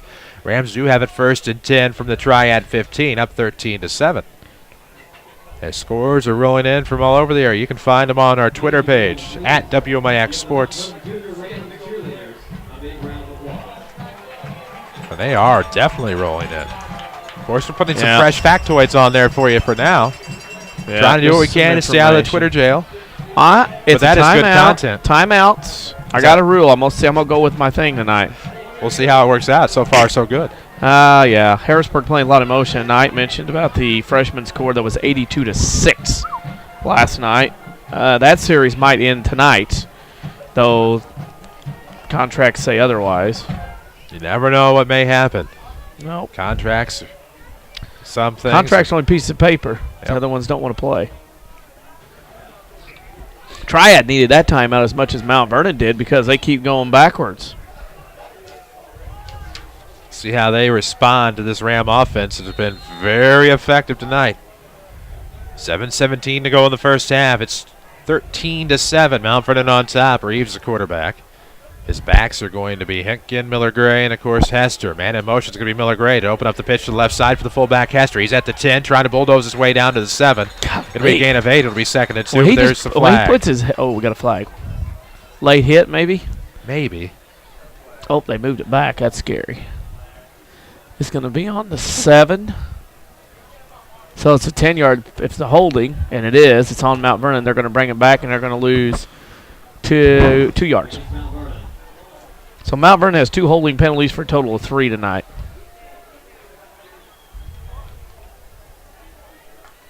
$7:11 to play here in the first half. Have we told you the Rams football is presented by Community First Bank of the Heartland? I think we have, but we'll tell you again. Your community, your choice, your bank. With 5 locations and friends and neighbors on staff who understand your needs, Community First Bank keeps it simple. Welcome back to personal banking. Member FDIC. Thankful to have Community First back for yet another season of supporting the Rams here on the radio. Don't mind me. I'm not minding you at all. I'm doing something I wouldn't allow in my classroom. I feel you. It's okay. 1st and 11 for the Rams. Only lose a yard on the holding penalty. We drop below the 7-minute mark here. In the corner, as it'll be inside handoff Graham Hinkin as he gets past the 15, down between 13 and 12, so it'll be a gain of roughly 5. Yeah, no. My spot may be better. You just you know what? Mount Vernon goes down to scores here and just kind of. Then you have a decent kickoff. You could really run out the half if you don't let Triad march down the field and be up 2 scores. That'd be nice to start with. They would take it. That guy's so bright. He's got to wear 3 shades. He's got 3 sunglasses up there. Nice. 2nd and 8 for the Rams. Double wing back set, of course. It'll be a fullback here with Graham Hinkin. Quarterback Dylan Reeves under center. Split to the right, it's Jacoby Marshall. Split to the left, it's Doug Gardner. Miller Gray's in motion. He's going to take the handoff. Comes to the near side at about the 10. Ooh, to the outside at about the 6 where he'll roll out of bounds, but they're going to give him the spot At short. about the, well, they're going to give it to him at about the 5. Yeah, got 7. Rams can get another first down without getting a first down. That's always nice to have. Your third drive, you got a possibility if you don't score to have a first down before that. So it'll be 3rd and short for the Rams. 5:50 to play in the first half. 13-7 is your score. Rams on top if you're just joining us. Here on WMIX Mount Vernon, a free service from Withers Broad. Oh, I'm outside the window. Wow, thought it was 33, not 43. It happens. It's not necessary at the bottom anymore. As it'll be another handoff coming to the near side for Montez Miller-Gray. Grabbed by the left leg, but stumbled inside the 5 down to about the 2. It'll be 1st and goal for the Rams. Got to credit a tackle there by the Triad linebacker, because if he doesn't stop him, Gray, it's a touchdown. One-on-one plays, man. Grabbed the leg and held on for dear life. Which is what you have to do with the hyphen, as we call him, Montez Miller-Gray. Split to the right and left, a little bit of a goal line set here for the Rams. Lone back, of course, behind the quarterback Reeves will be Graham Hinkin. In motion, it'll be Lloyd. Handoff's going to go to Hinkin inside, but he stopped at about the half-yard marker. And it'll be pushed back for 2nd and goal. Hey, and he takers on the quarterback keeper. Will it be a 3rd time drawn up for the number 9? This will be the 12th play if Mount Vernon scores. Doggone. 13-7 your score at the moment. 4:50 to play in the first half. They're going to spread it out just a little bit more this time with Reeves under center and, of course, Graham Hinkin behind. Under center here, and I think it's going to be a turnaround handoff to Graham Hinkin. So he's in for 6, and it's 19-7 Rams here with 4:36 to play in the first half. We'll see what they do here on the point after it's in, because the Rams rely on Graham Hinkin to get his first score of the night. Wear the horn out, folks. What about the push-ups? They still doing those? 12 plays, 50 yards. I've got for 7 minutes. And thank you. Good night. Mount Vernon scored again. Unbelievable. High-powered, high-octane, on-the-ground offense for the Mount Vernon Rams tonight. 3 touchdowns thus far, going for 2 here. The quarterback Reeves under center. Split left and right. In motion, it's going to be Miller-Gray, but he had to go so far out. Can he get in? He's going to try to dive in, still on his feet. Got it. Broke 2 tackles and gets in for 2. How about Montez Miller-Gray? It was fumbled in the end zone, recovered by Marshall. Won't matter as the plane was broken. It's 21-7. Yep. How about that? I'll say it now, week 3. I hope you're recording. I know you are. Get on the bandwagon now. Get on the orange and black bandwagon now. Say you were here from the get-go. I know that. I'm telling people now, if you're not here, you're listening, you're watching, or whatever, get on it now. This team is taking Triad to the woodshed up front. Time you have a good line, that's really, what, about 90% of the battle? Oh, that offensive line, you can do some things. 4:36 to go. I mean, when you can spend 7 minutes from the 50 and run down clock like that and run down yardage and do those things, I mean, you can get some things done. Mount Vernon has had 32 offensive plays and scored. Unreal. 4:36 to go in the first half. 21-7 Rams on top of Triad. Could use a stop here as we dwindle late into the second quarter. Community First Bank of the Heartland is the official voice of Rams Athletics here on WMIX. Of course, with 5 locations in Mount Vernon, Dixon, and Woodlawn, Community First Bank proud to be the official voice of the Rams. Welcome back to Personal Banking. Remember, FDIC, a squibber is going to come to the near side. Watch out. Uh-oh, bumbled and fumbled. Who's going to get to it first? It'll be out of bounds. Triad touched it first, which saved the penalty. I'm glad Triad did, because if not, it would have been their ball at the 35. It doesn't matter. It starts at the 32, but Triad touched it first. Wow. Which made it a live ball. I'm amazed that they did, but they almost had to. The Rams were able to break through up front, and with 4:36 to go, it'll be 1st and 10 from the Triad 32 for the Knights. Trail 21-7 here on WMIX and WMIXsports.com.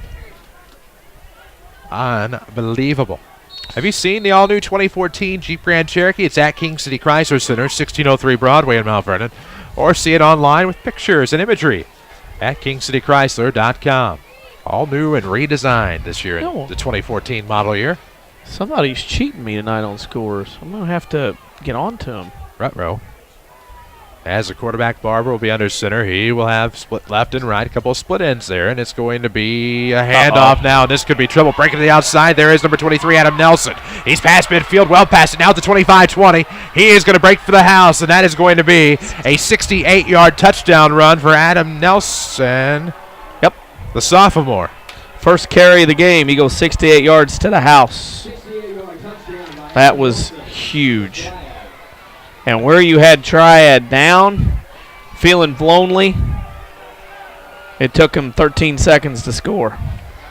So they will come on for the point after attempt. It's now 21-13, 68 yards on the run for Adam Nelson, the sophomore. 5'7", 160. So they have their own tart and tiny sophomore running back. On for the point after attempt is they are going to kick. Kick is up, looks good, split the uprights even, and it's going to be 21-14, so there you go. Touchdown separates these two teams yet again with 4:23 to play in the first half. Yeah, Triad is down a touchdown, and they've only run. Got to look. It's hard to add that up when they go so fast. Got to check some things here. Unfortunately, on that play, the Rams bit on the first handoff, and second handoff wasn't a fake, and it went to Nelson for 68 yards. Yikes. 14 plays, Triads run, and they're within a touchdown. Shucky darns. Oh, no wonder what was wrong. I swapped places. There we go. Well, here's the deal. You got to keep the ball away from Triad, at least right now, and go from there as our friends to the southwest, SVWW, in the lead now on Chester, 15 unanswered points. Interesting. Marion down 12-7. Very interesting. A lot of interesting scores floating around the Twitterverse right now. You can follow us at WMIX Sports. Find us on Facebook as well, or just venture onto our website at WMIXsports.com. Yeah, I'm trying to behave tonight, as in not too many tweets. Sims kicking off for the Knights. Back to return, Fitz and Miller-Gray. This one's going to be picked up, I believe, by Waith. And got to about the 35-yard line where the Rams will have it 1st and 10.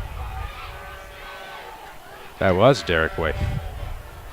5'10", 145-pound junior on the return. Well, good field position. Your own 35. Got to see what you can do. Uh-oh. What? El Dorado gives up their first score. Yeah, but they're up by 110 already, so it's really not a problem. Benton down 8-7. They come back to score. I was told 8-7, but then I got told 8-0. 21-14 Rams here with about 4 to play in the first half. The handoff looked to be to Hinkin, but it's sniffed out at about the 35, so it should be a no-gainer, and it should be 2nd and 10. Not much there. Little adjustment there.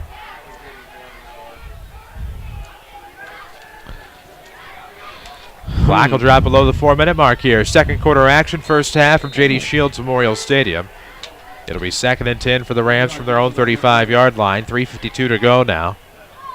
Of course, it's all been brought to you courtesy of Community First Bank of the Heartland, the official voice of Rams and Lady Rams Athletics here on WMIX Sports. Pinckneyville 8-zip over Benton at half. Interesting. Yep. Under center's Reeves, and he's going to keep it himself as he rolls off tackle, coming to the near side, still on his feet at about the 40, gets to about the 45. Almost first down yardage. We'll see what the spot's going to be. Interesting decision here. What kind of spot did they get? 3rd down. Not a very good one. Yeah. We're on the road.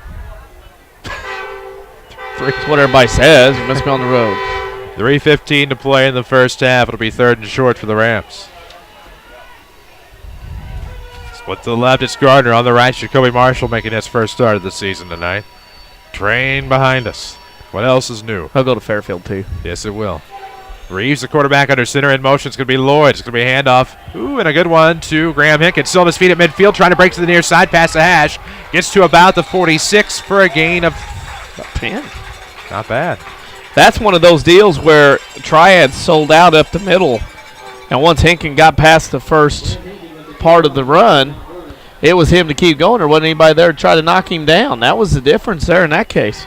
So the chains will move and the clock will temporarily stop. 2:50 to play in the first half. 21-14, Mount Vernon on top of Triad. Looking for another score. Can the offense keep it up? Mount Vernon 2 timeouts as we get closer to half. Lloyd in motion. Handoff's going to go to Henkin. Forward progress took him for a gain, but it'll probably be spotted for a no gain. It'll bring up 2nd and 10 here with 2:29 to go. A lot of games getting done quick. First half over at DuQuoin and Benton in under an hour. We'll see what happens here with 2:15 to play in the first half. 2nd and 10 for the Rams. The ball will be on the Triad 46 on the near hash. Gardner left. Right, it'll be Marshall. Wingbacks, of course, are Lloyd, DeMontez, Miller-Gray. Fullback is Graham Hinkin. Quarterback Reeves under center. In motion will be Miller-Gray coming to the near side. Ooh, went deep. Going to have to cut back. Finds a nice seam there at the 40. Creates his own offense. Out of bounds at about the 37-yard line. And that'll be a 9-yard gain somehow for the they Hyphen. run him jet sweep to the short side. Runs out of room. Looks. I'll cut back up the field. They forgot about that seam. Reverse gets 8. He's like a hiccup. He's like trying to catch a hiccup. Special caliber of player. Unreal. 3rd and 1 for the Rams. It's hard to do, isn't it? Yes, it is. So I'd let you know. 1:48 to play in the first half. The ball spotted on the near hash at the Triad 37. Reeves looking for the quick pass. Finds it to Doug Gardner at the 35. Down to about the 31 for a gain of 6. Will be 1st and 10 for the Rams. I think they caught Triad off guard there. I know they caught me off guard. Yep. About 7 yards. So all pass. I believe all completions still to Doug Gardner. Yep. Who's split to the left this time with Marshall on the right. Reeves the quarterback under center. Same backs in this Ram offense with 1:27 to go. Handoff is going to go to C.J. Lloyd. He'll be stuffed at about the 31. Got 3, though. Still making their way. C.J. Lloyd in his 8th year now playing for the Rams. Feels that way, doesn't it? Golly. A minute 10 to play in the half. Not complaining, just saying stuff. Tony Aaron over DuQuoin 10-zip at the half. Indians looking to go 0-3. Oh, wow. I need my charge on my phone. Tony Wilt, of course, brings you our scoreboard updates. Handoff inside. It'll be Graham Hinkin as he gets to about the 25. That'd be a gain of about 5 to bring up 3rd and 4 as the clock is about the 50-second mark. Yep. Plenty of time. Plenty of time. 2 timeouts. Split to the left, it'll be Gardner. Split to the right, it'll be Jacoby Marshall. Double wing back set with the. Ooh, they're looking to pass to the left side. It's going to be a fade route, and it's going to be well overthrown. Intended for Doug Gardner with 32.8 seconds left, and that'll bring up 4th down. Yikes. You haven't seen that out of Dylan Reeves often this season. Nope, haven't seen that, but that was overthrow, 1 of 2 on the night. Of course, both teams, you throw a pass, you get about $25 a pop on that. You won't make any money tonight at the passing game because neither team throws the ball very much. Venom coming in. Venom. Yes, it is. You're being injected Can't blame from him. other areas. Can't blame him. No. But there's some venom there. As will be Hester in the backfield now for the Rams. It'll be Reeves on the pitch to the near side. They're going to knock down a few guys to get Hester the football. Breaks for about the 15-10. Tripped up out of bounds inside the 10-yard line at about the 8.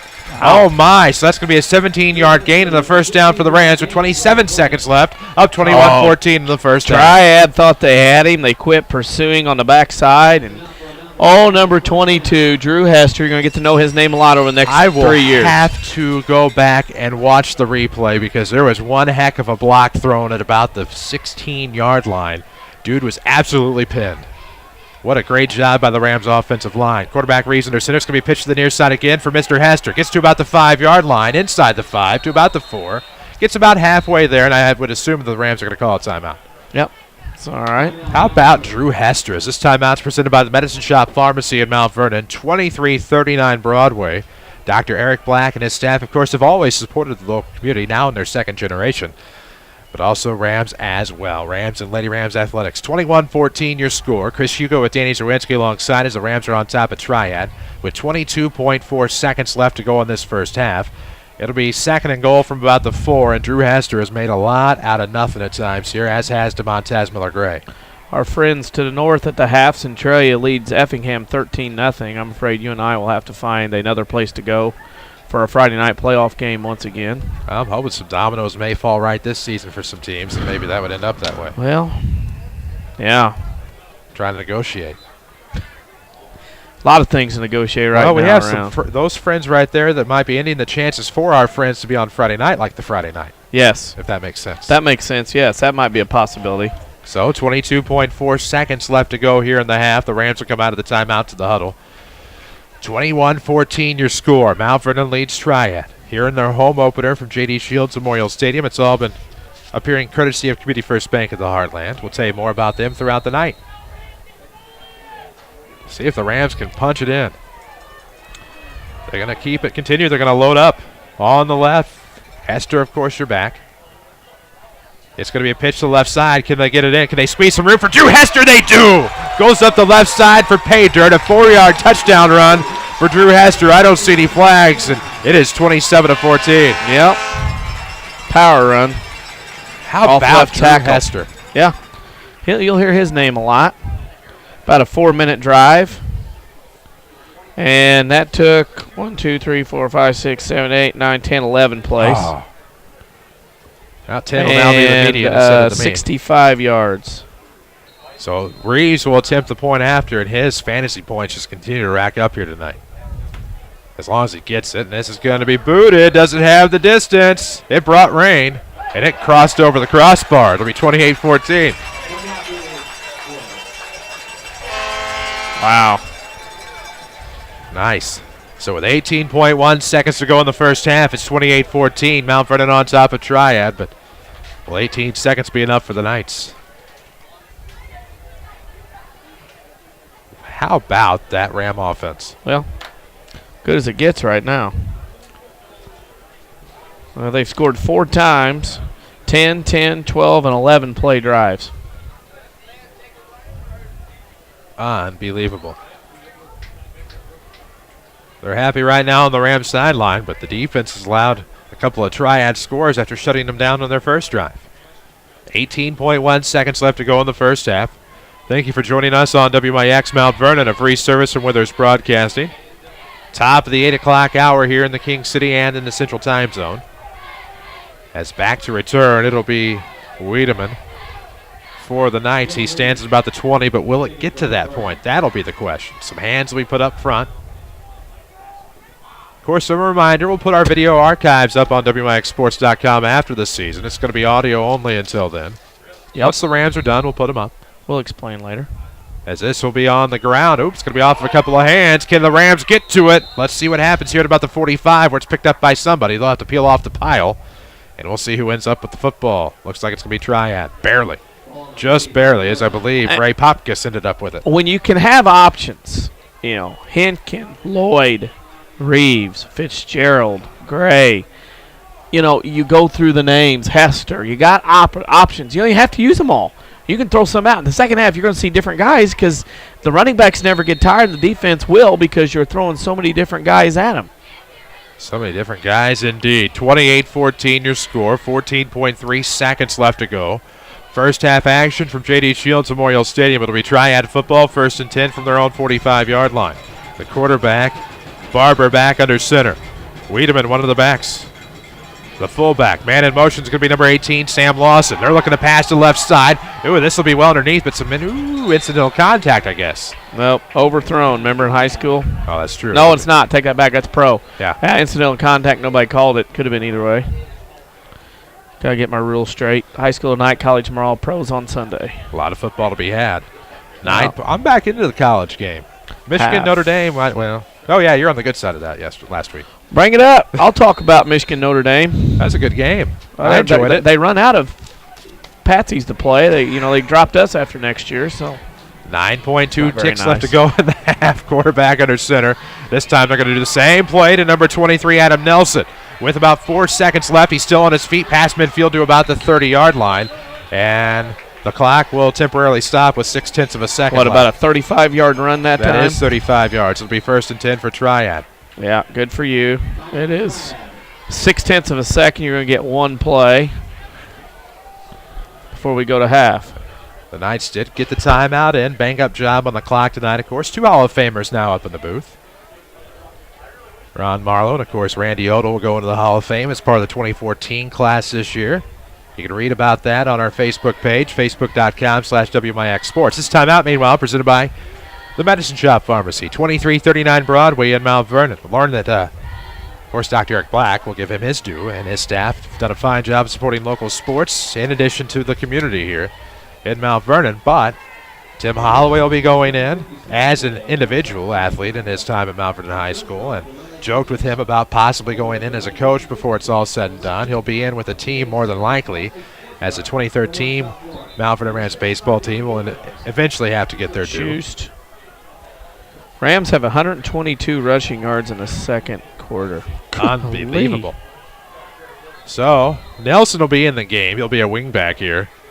Barber, the quarterback under center, with 0.6 of a second. That'll be 1st and 10 in Triad territory, and they're going to try to float one into the end zone, I have to think, unless the Rams have something to say about it, and they do. Trevor Schubert comes up with a big sack, and that will end the first half. The Mount Vernon Rams 28, the Triad Knights 14. We'll come back to your Second Chance Auto halftime show. This is Rams football, powered by Community First Bank. This is your local State Farm agent, Tony Wilt. I want to thank Mount Vernon and the surrounding area for continuing to support us over the past 5 years.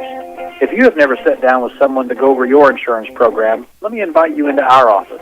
Let us show you what working with the industry leader, represented by a local agent, can do for you.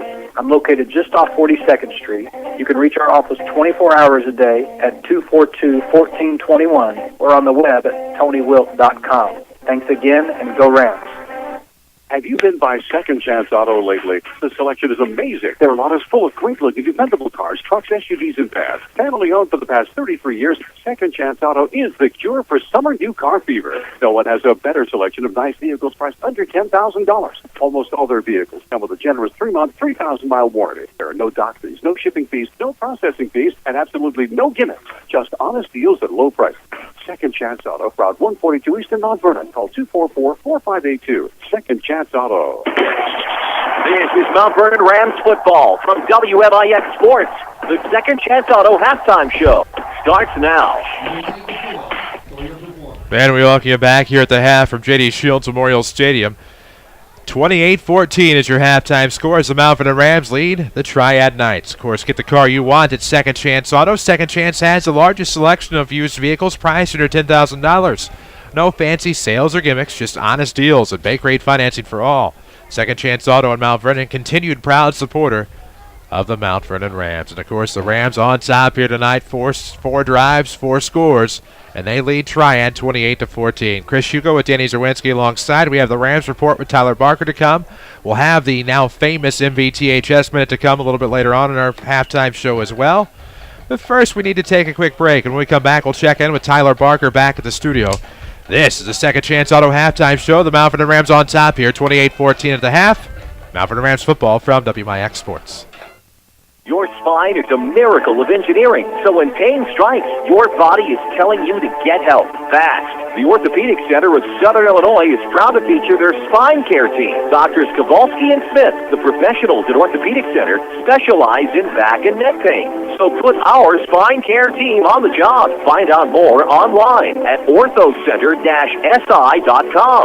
Stop the pain, fix the problem, and enjoy life again. The Orthopedic Center of Southern Illinois.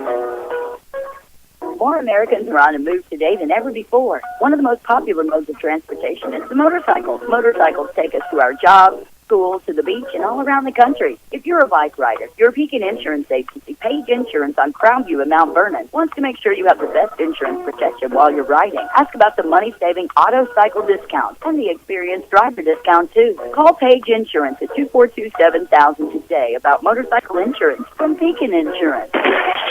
Watch the Rams online at WMIXsports.com. Powered by Red Lake College. Welcome back to the Second Chance Auto Halftime Show. With the Rams Report, I'm Tyler Barker for WMIX Sports. Rams soccer beat T-Town 4-3 Saturday and used hat-tricks from Mac Jones on Tuesday and Thursday, beating Effingham 4-0 and Mount Carmel 5-1. Soccer's back in action on Monday at Anna Jonesboro. The Running Rams finished third last Saturday in the prestigious Granite City Invitational. The Lady Rams finished 19th after extreme heat canceled the Edwardsville Run at SIU-E. Both teams will now run Tuesday at SIU-C. Lady Rams tennis remains undefeated after a 5-4 win over Flora on Wednesday. Now the Lady Rams head to the O'Fallon Quad tomorrow. Salem narrowly defeated Lady Rams Golf on Monday 193-199. Rams Golf lost to Marion and Mount Carmel on Tuesday in a triangular, and then had a tough 2-stroke loss to Centralia yesterday. The Golfers return to the links tomorrow in the Carbondale tournament. Lady Rams volleyball fell Tuesday to Centralia 25-21, 11-25, 25-21, but beat Woodlawn last night 25-27, 25-18, 25-22. The freshmen head to Carbondale tomorrow, rejoining the JV and the varsity at Althoff on Monday. That's your Rams report for this week, and this is Rams football powered by Community First Bank. Hi, this is Joe David Cummins, President of Community First Bank. Now is a great time to move your account to Community First Bank. With our new one account offering the highest interest rate in the market, free checking, and CD specials delivered by people you know and trust, why would you not bank with the market leader in Jefferson County? We offer 5 locations with 7 ATMs and have been serving the Jefferson County market since 1906. Stop in and see why our bank is the fastest growing bank in Jefferson County. Community First Bank. Welcome back to personal banking. Member FDIC. Follow us on Twitter at WMIX Sports. This is Rams Football from WMIX Sports. Back here at J.D. Shields Memorial Stadium. Hope you enjoyed the Rams report this week as we checked in with all things Mount Vernon Athletics. Chris Hugo with Danny Czerwinski alongside here at the break. The Mount Vernon Rams lead Triad 28-14. And very successful, as we'll find out offensively when we take a look at those stats here, of course, on your Second Chance Auto Halftime Show. Second Chance has your largest selection of pre-owned vehicles priced under $10,000 in one location. Second Chance Auto, Route 142 East in Mount Vernon. Proud supporters for yet another season of Rams Sports here on the radio. Let's take a look at the numbers. The numbers are stacked Mount Vernon way, 28-14 here at the half. The Rams, 15 first downs to 7 for Triad. Clean first half. There wasn't a turnover to be found in the first half by either team. Not a lot of penalties. Mount Vernon's got 3 for 8 yards.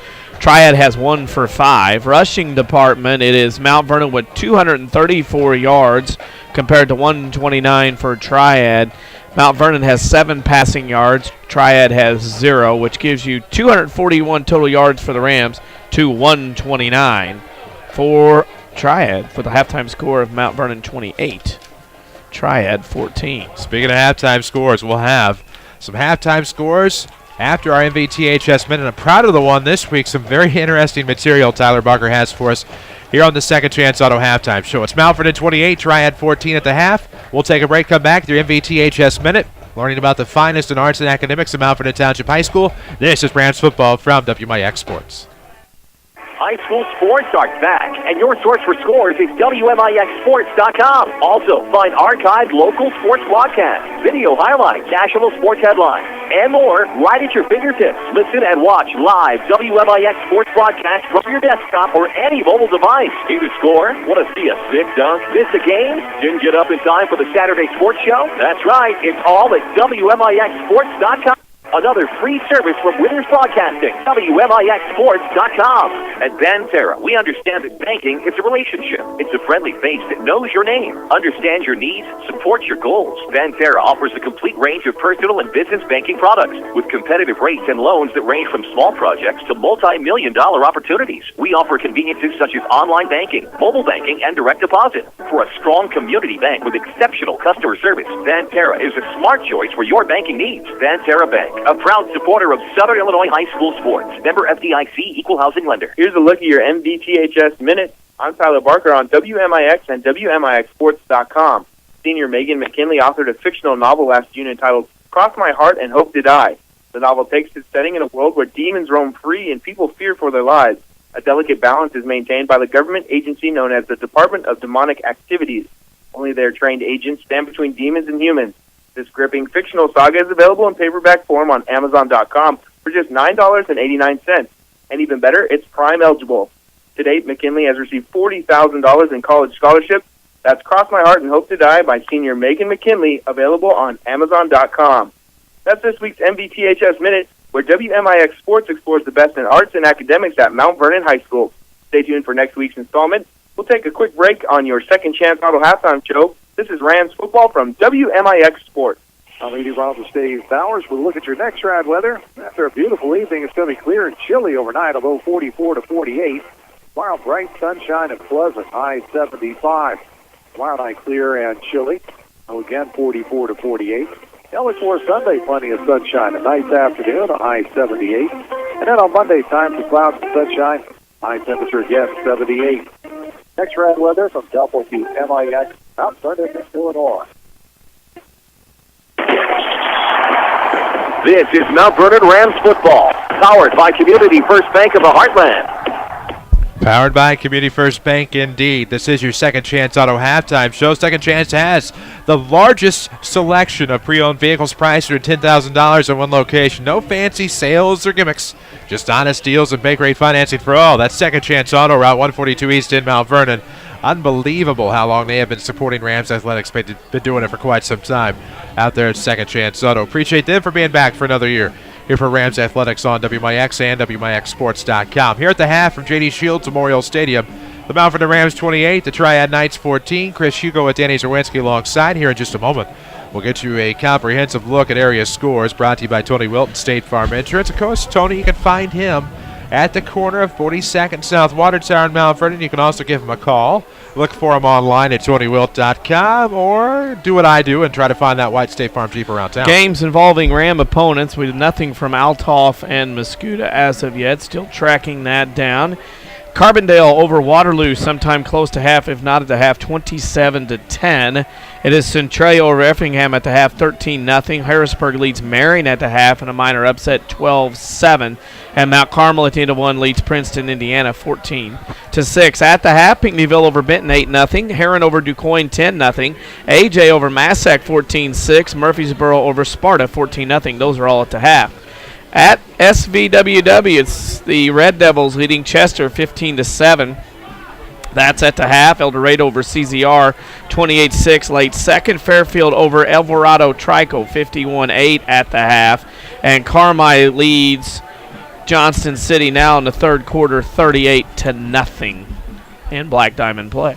It is 14-10. Mascoutah on top of Althoff in the second quarter. They're at Lindenwood University Stadium. 35-6 El Dorado over CZR at the half. What was that score again? Mascoutah leads Althoff 14-10 in the second quarter. Really? Yes, sir. Looking at it right now. Unbelievable. Of course, that scoreboard up. 14-10. Hard to believe, ain't it? Wow. Yeah, 14-10. Mascoutah on top of Althoff at the moment. So there you go. You can watch us online at WMIXsports.com. We're always here on your radio on AM 940. Of course, we'll be introducing a new feature to our radio side here before you know it. That'll be in the coming weeks. We can't wait to roll that out for you here, as we're always trying to do our best to improve local sports here at WMIX and, of course, WMIXsports.com. We're on the Twitterverse at WMIX Sports. You kind of notice a trend here. It's also where you'll find us on Facebook, oddly enough. And if you throw a .com in front of it, or behind it, I should say, it's WMIXsports.com. Anyhow, Chris Hugo with Danny Czerwinski alongside Quentin Lloyd back at our Mount Vernon studio. Jeff Crow brings you those camera angles on the aforementioned WMIXsports.com. And our man Avery Barton handling the public address tonight. It's a full WMIX Sports press box, I guess you could say, in the mobile studios here on your Second Chance Auto halftime show. But the Rams lead at 28-14, and looking back, they get the stop on Triad, who got the football with 18 seconds left. Broke off a large run, had about 0.6 of a second on the clock with the timeout. How big was that stop for the Rams now that Triad will have the football to start the half? You look at Triad's stats, and I mean, you're thinking, oh my gosh, they've got 102, or I should say 129 yards.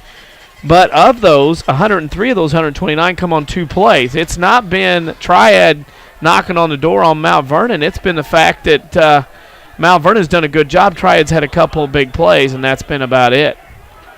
They're now at the half at Althoff. Mascoutah, of course, up 14-10 at the break, and that's kind of a score that surprised me a little bit from all that I've heard about Althoff.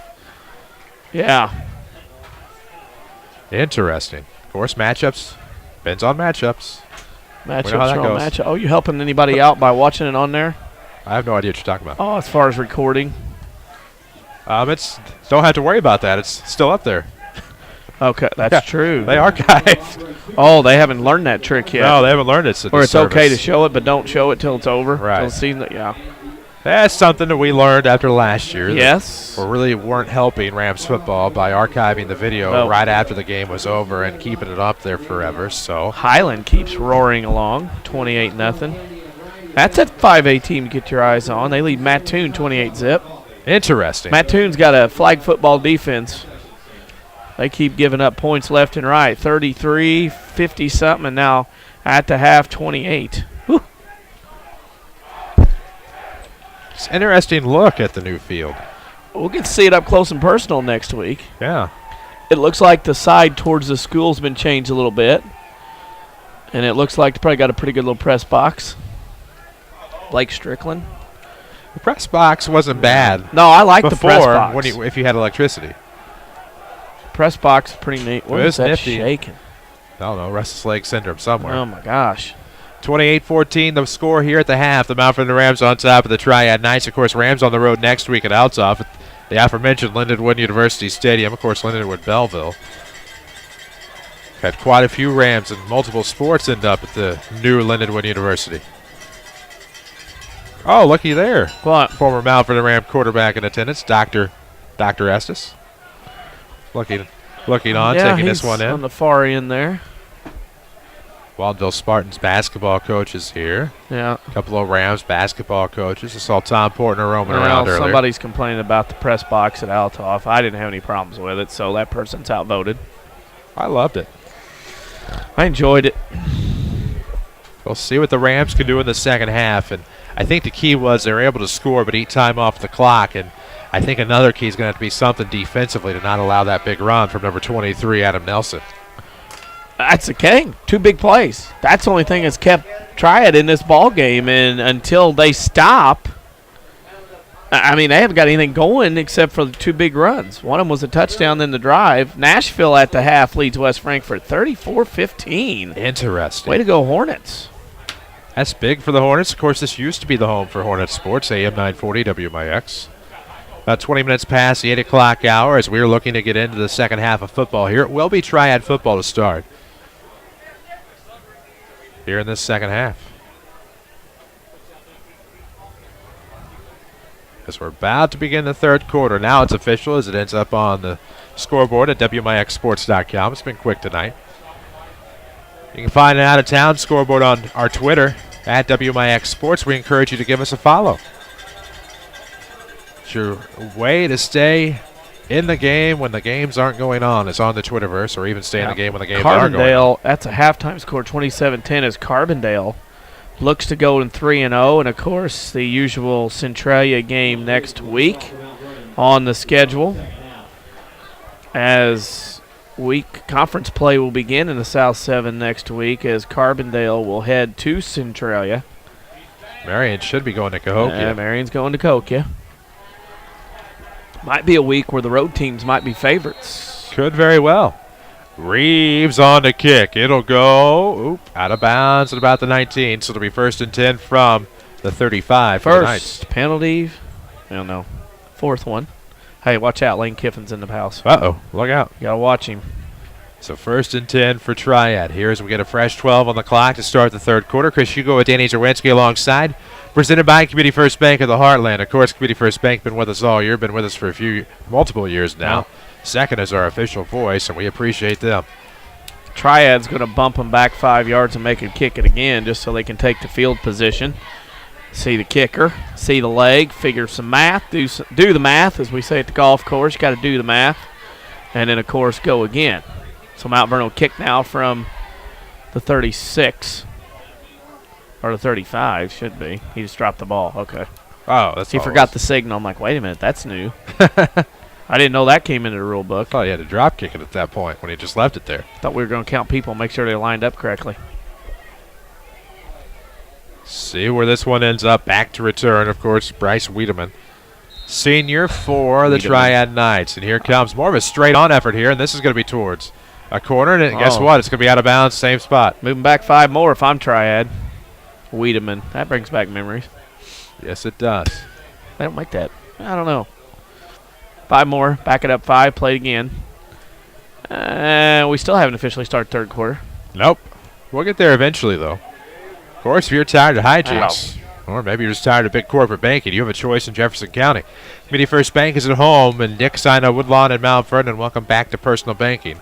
Member FDIC, That's Community First Bank. 34-10 before the half. Carbondale's racked up more points. It's a scary Carbondale They can team. score. So that'll be a contrast to Mount Vernon running the ball, trying to keep the ball at Carbondale's hands come week 6. We already know how that game's going to go. You don't even have to look for the keys of the game. Next caller. 28-14 Rams on top here as we start the second half, maybe. Kickoff this time will come for the 30. Going to try for a little trickery. Nope, picked up about the 45 for the Knights. Breaking a couple tackles, but ran sideways, ran east-west, or in this case, yes, east-west instead of north-south. And so it'll be 1st and 10 for the Knights at about the Triad 46. When you can't kick the ball deep, you have to squib it. If you can't recover the ball and Triad gets it, now you got the short field. That's the disadvantage of things at this point for the Rams. Now you give them a relatively short field here. It is 28-14, Mount Vernon on top, 11:52 to play in the third quarter. Triad has a first down, of course. After finally getting a kickoff return, it'll be 1st and 10 from their own 46 on the near hash. They'll be split left and right. Double wing back set in motion. They'll have a back. It's going to be the quarterback keeper for Barber, trying to put the head down about midfield. A gain of 4. It'll bring up 2nd and 6. Stayed home. Didn't fall for the fake. Good job defensively by the Rams. A very good job. Now the adjustments. We get to see what adjustments there have been. It'll be Cody Wigginton split to the right, split to the left this time. It'll be Alex Crean. Mike Averill will be the left wing back. Tailback, of course, will be the fullback, Bryce Wiedemann. And this time it's going to be the quarterback keeper. Tyler Knudsen wasn't buying. Gets him for a loss of yardage at about the Triad 49. And it'll be 3rd down and about 7. Yeah, that was a botched play. Barber pulled out, was expected to run a midline option with the running back. Problem is, running back took off from him and left him just in the midline with no option. Loss of yards on that one. Not a bad defensive effort there with 11:01 to play in the third. 3rd and about 7. The ball on the Triad 49. It's going to be a handoff to Averill. There's some hands on the jerseys. Can they bring him down? He passes midfield into the Mount Vernon 48-yard line. It'll be 4th down for Triad. 4th down and about 4. The glory spot. Nice. Showing a youngster what to do. Vin Scully, as we're watching on Twitter. Got a Triad player down at the Mount Vernon 45. Trainers will take a look. Excuse me, the athletic trainers will take a look. Preferred nomenclature. It's amazing what a difference a year makes. A year ago at this time, we were home. I was at a football game, Benton at Pinckneyville. After driving the Triad, green skies, severe storms, games canceled, postponed to the next day. Drive to Pinckneyville, watch a football game, come home, go do a football game the next day. Tonight, what's the temperature? Let me look. Funny. 57 degrees. Funny you mentioned that. We had just gotten back from Troy. The skies are green. Got ahead of a cell that had a wall cloud in it, produced a tornado warning at that time in Washington County. And EAS goes off right about the time of recording the promo that says the game had been postponed for Saturday. Well, after some choice phrases, I go in to do some severe weather coverage, and next thing I know, it's 11 o'clock. Next thing I know, I get home, I get a call, hey, the game's not started at Pinckneyville. Come on over. I watched the game there, did another one the next day, so I got a doubleheader in. Yeah. Those my golfing buddies, that doubleheader. We went back, and Triad picked up where they would have left off that night had we gotten underway. Medved was pretty well the star of the game and a 37-7 Triad win. But I remember on the way back, we were on Route 4. Gotten off 40, back onto Route 4, and I was like, fellas, that's a wall cloud. Yes, over it there. is. I remember trailing. We was taking pictures. We were going down. I was taking pictures. Yes, I was in the back seat. Chris was driving. I was in Let's WMIX get that straight. Mobile Studios. Yeah, and I was taking pictures with the cell phone going, hey, we're getting chased. So they're still tending the Triad player. Thankfully, I recall, just rained a lot. No serious damage anywhere. There may have been some as it went into Edwards, Wabash, and that area as it crossed over the Wabash into Indiana. So Carmine's winning big over Johnson City. Indians taking a hit as they got the Triad player up. He's got a twisted ankle or bum knee. Fairfield up big. They're 3-0. El Dorado up big. They're 3-0. So SVWW trying to hold on against Chester at home. And Mount Carmel now leads Princeton, Indiana at the half 21-20. That was when we were from one corner of the state to the other last week this year. Went from Madison County by day to Gallatin County at night. What The are you popcorn talking days about? last year this weekend. Yeah, that was this weekend. It is again this Crazy. weekend. Yes. Anyhow. Yeah, I was asked WMIX Sports travels the highways and byways. Yeah, we did. We ended up down south, down yonder at the Shawneetown Bridge. Yep, we did. Yeah. 10:40 to play in the third quarter for just joining us. An injury timeout on the field for Triad. 28-14, the Rams on top here. 4th and 3 for Triad. The ball is going to be just inside the near hash at about the 47-yard line. Let's see what Triad does here. I'd have to assume that with the capability to break off the occasional big run, that they may try for it here. Well, you're down 2 scores, and you're not going to get points very easily. You're in Mount Vernon territory. I don't see why they wouldn't go for it here. I mean, you can get 4 yards. Mount Vernon adjustments up front. See what happens. See what they do as they split Crean off to the left, Wigington off to the right. Trio of backs in this double wingback set with the quarterback Barber under center. The Rams are ready to go defensively. We'll see what happens on 4th and 3. And this is going to be the quarterback Barber. They buy the fake, and he takes the option read. Left of the near hash. There's going to be a flag on the play inside the 40 to about the 37. You had a leaning running back for Triad first off. Should have been called motion. And then they get the first down on the quarterback keeper. And then they had probably what will be a face mask penalty at the end, which will be on Mount Vernon, which will probably tack on at least 5 or 15. So we'll see what happens here. 28-14 your score. It'll be first down plus here on the 10-yard run by the quarterback Barber. We'll see what they're going to tack on. It'll be 5, so it'll be down to about the 30. Mount Vernon's got 6 penalties, and none of them are over 5 yards. Unbelievable.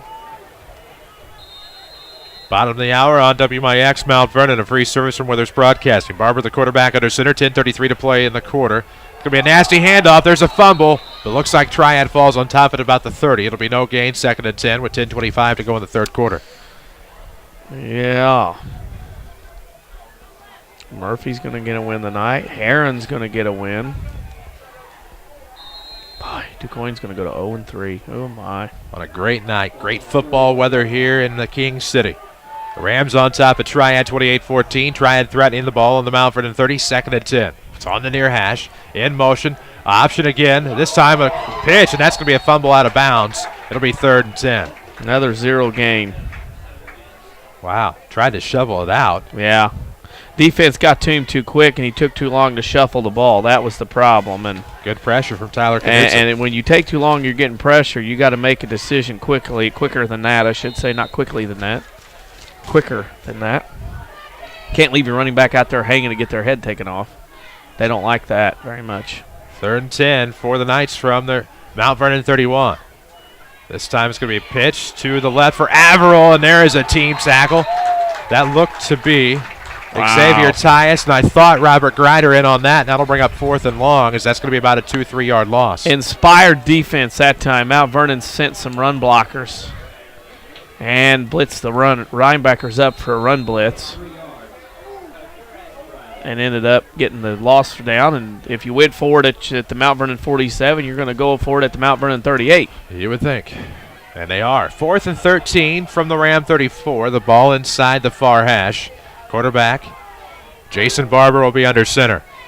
Man in motion, and it's going to be right up the middle. It's going to be a break for a touchdown. 10-5, near hash, score. And that will be number 42 on the run, Bryce Wiedemann, for 34 yards in the score. It's 28-20. Well, man, after all those big plays, and then they do that, and they get a touchdown drive of 8 plays, 53 yards. First touchdown of the half. 34 yards on the score that time for Bryce Wiedemann. And it took all of 3 minutes. 9:09 left to go in the third quarter. 28-20 on for the point after. Podorf. And here comes the kick. Almost blocked. Good effort by the Rams. Looks like it's going to sneak just inside the right upright. 28-21. And we got a game. So it's back to a one-score game.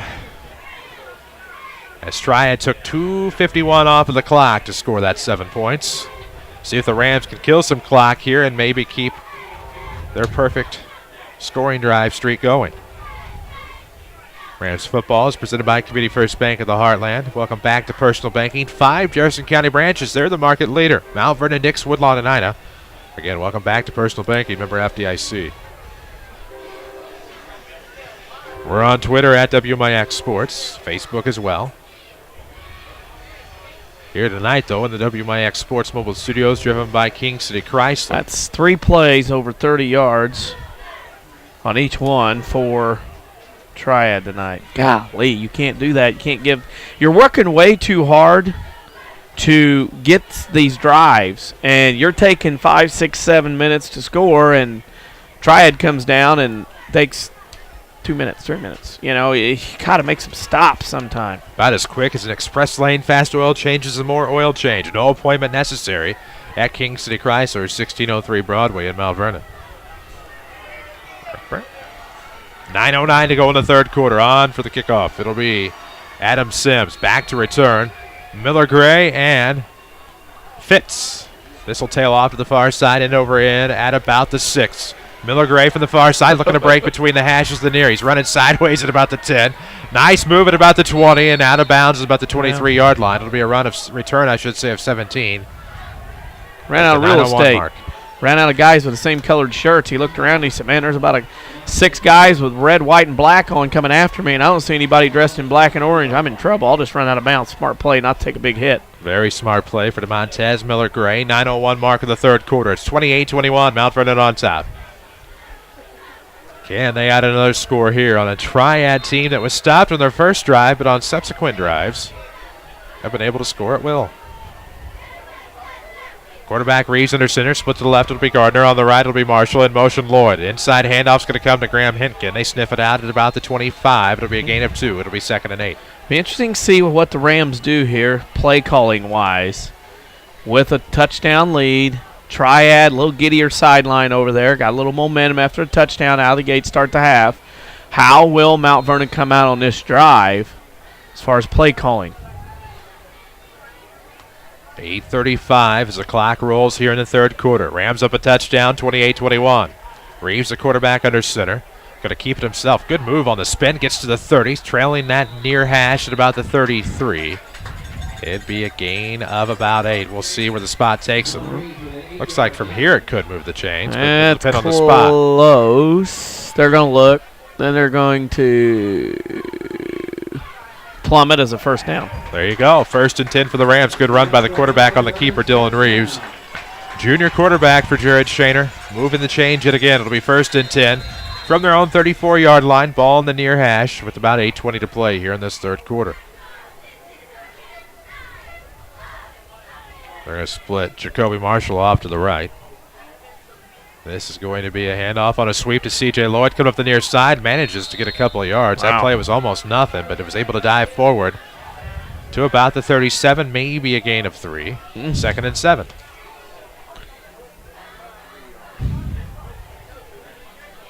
Okay. Interesting. 8-7. Pinckneyville over Benton at the end of 3, but the Rangers are driving.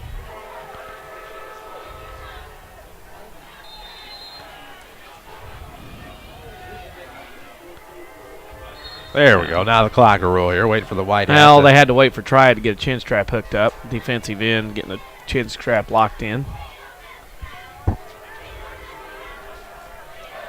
Here we go. The quarterback Reeves is under center. Same set. Miller Gray in motion. Reeves is going to hand off to somebody for a first down. It looked like Hempkin on an inside handoff. So a gain of about 8.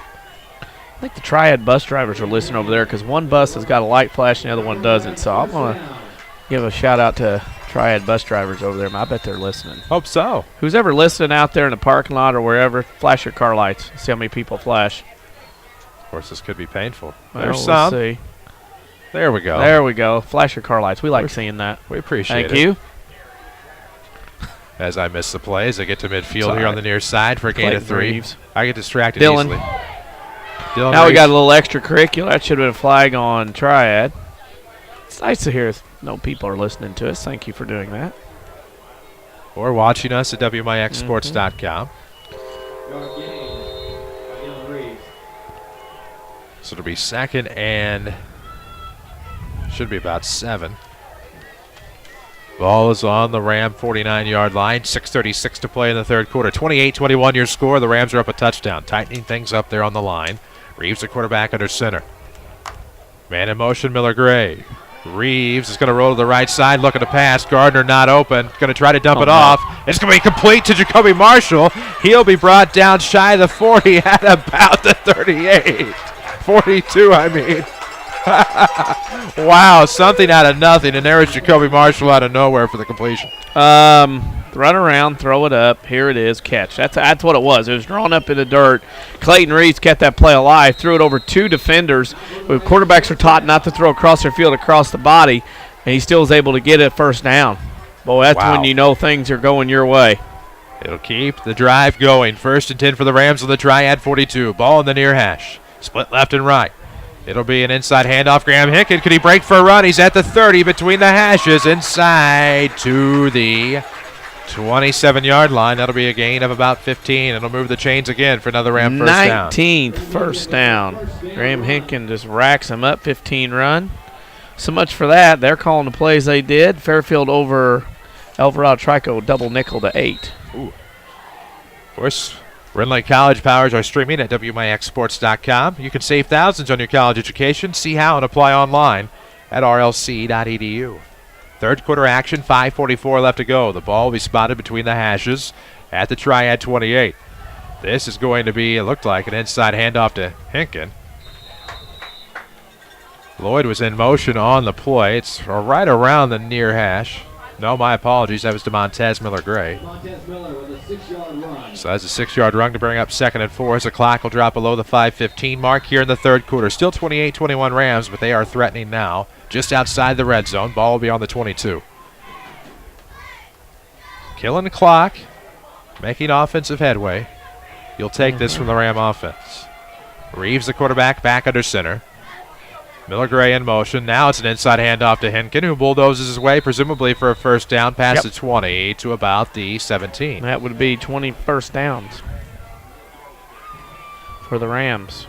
White Hat will signal the first down. Now we're under the 5-minute mark of the third quarter. 28-21. Rams on top, looking to add some more offense. They've scored on every drive thus far tonight. We'll get you some more Tony Wilt State Farm scoreboard updates throughout the night. Find Tony in his office. Look for him online at TonyWilt.com. Give him a phone call or look for the white State Farm Jeep around town and get to a better state with State Farm agent Tony Wilt in Mount Vernon. Yeah, flag on 5 play. yards. Too many people moving. That's the 7th penalty on Mount Vernon. Too many people in black moving before the ball. That'll run a weekend. Well, you haven't had many, so you can't complain too much. But we'll see. Benton now at 13-8 over Pinckneyville as they play another classic. That game in week 3 has been pretty darn good over the years. 4:30 to play in the third quarter. 28-21 your score. Reeves under center, the ball on the 23-yard line. In motion, C.J. Lloyd. Reeves going to keep it himself on the spin around to the near side. Gets inside the 20. Probably got 4 yards back of the penalty yards. Still shy of the original line of scrimmage as far as this set of downs. But you look. 2nd and 11. Under 4 minutes after when this play is snapped, Mount Vernon just keeps chunking clock down. If you can chunk clock down and score, of course, Mount Vernon's had the ball 5 times. 4 times already. They've scored all 4 times. So if you keep that up, you're all right. Clock under the 4-minute mark here. 28-21 is your score. Better be careful with all that equipment. Ball on the 19-yard line. 2nd and 11. You already owe me money. Reeves under center. Hester in at fullback. Pitch is going to go to the far side. He's going to the left, trying to find some bulldozing room. Looks like he might have chunked up some yardage, maybe to about the 15. We'll see where the spot is going to take it. I thought he dove past the 15. Indication would be to about the 14. For a gain of 5, it'll bring up 3rd and 6. Murphy's going to get a win tonight, beating Sparta. Reeves gets some instruction. Lloyd comes off in favor of Robert Greider. So it looks like it'll be to the right, Jacoby Marshall once they get set. To the left, it'll probably be Doug Gardner. Your backs are going to be Hester, Robert Greider, and then DeMontez Miller Gray. They're not going to split off Gardner. They're going to keep him tight.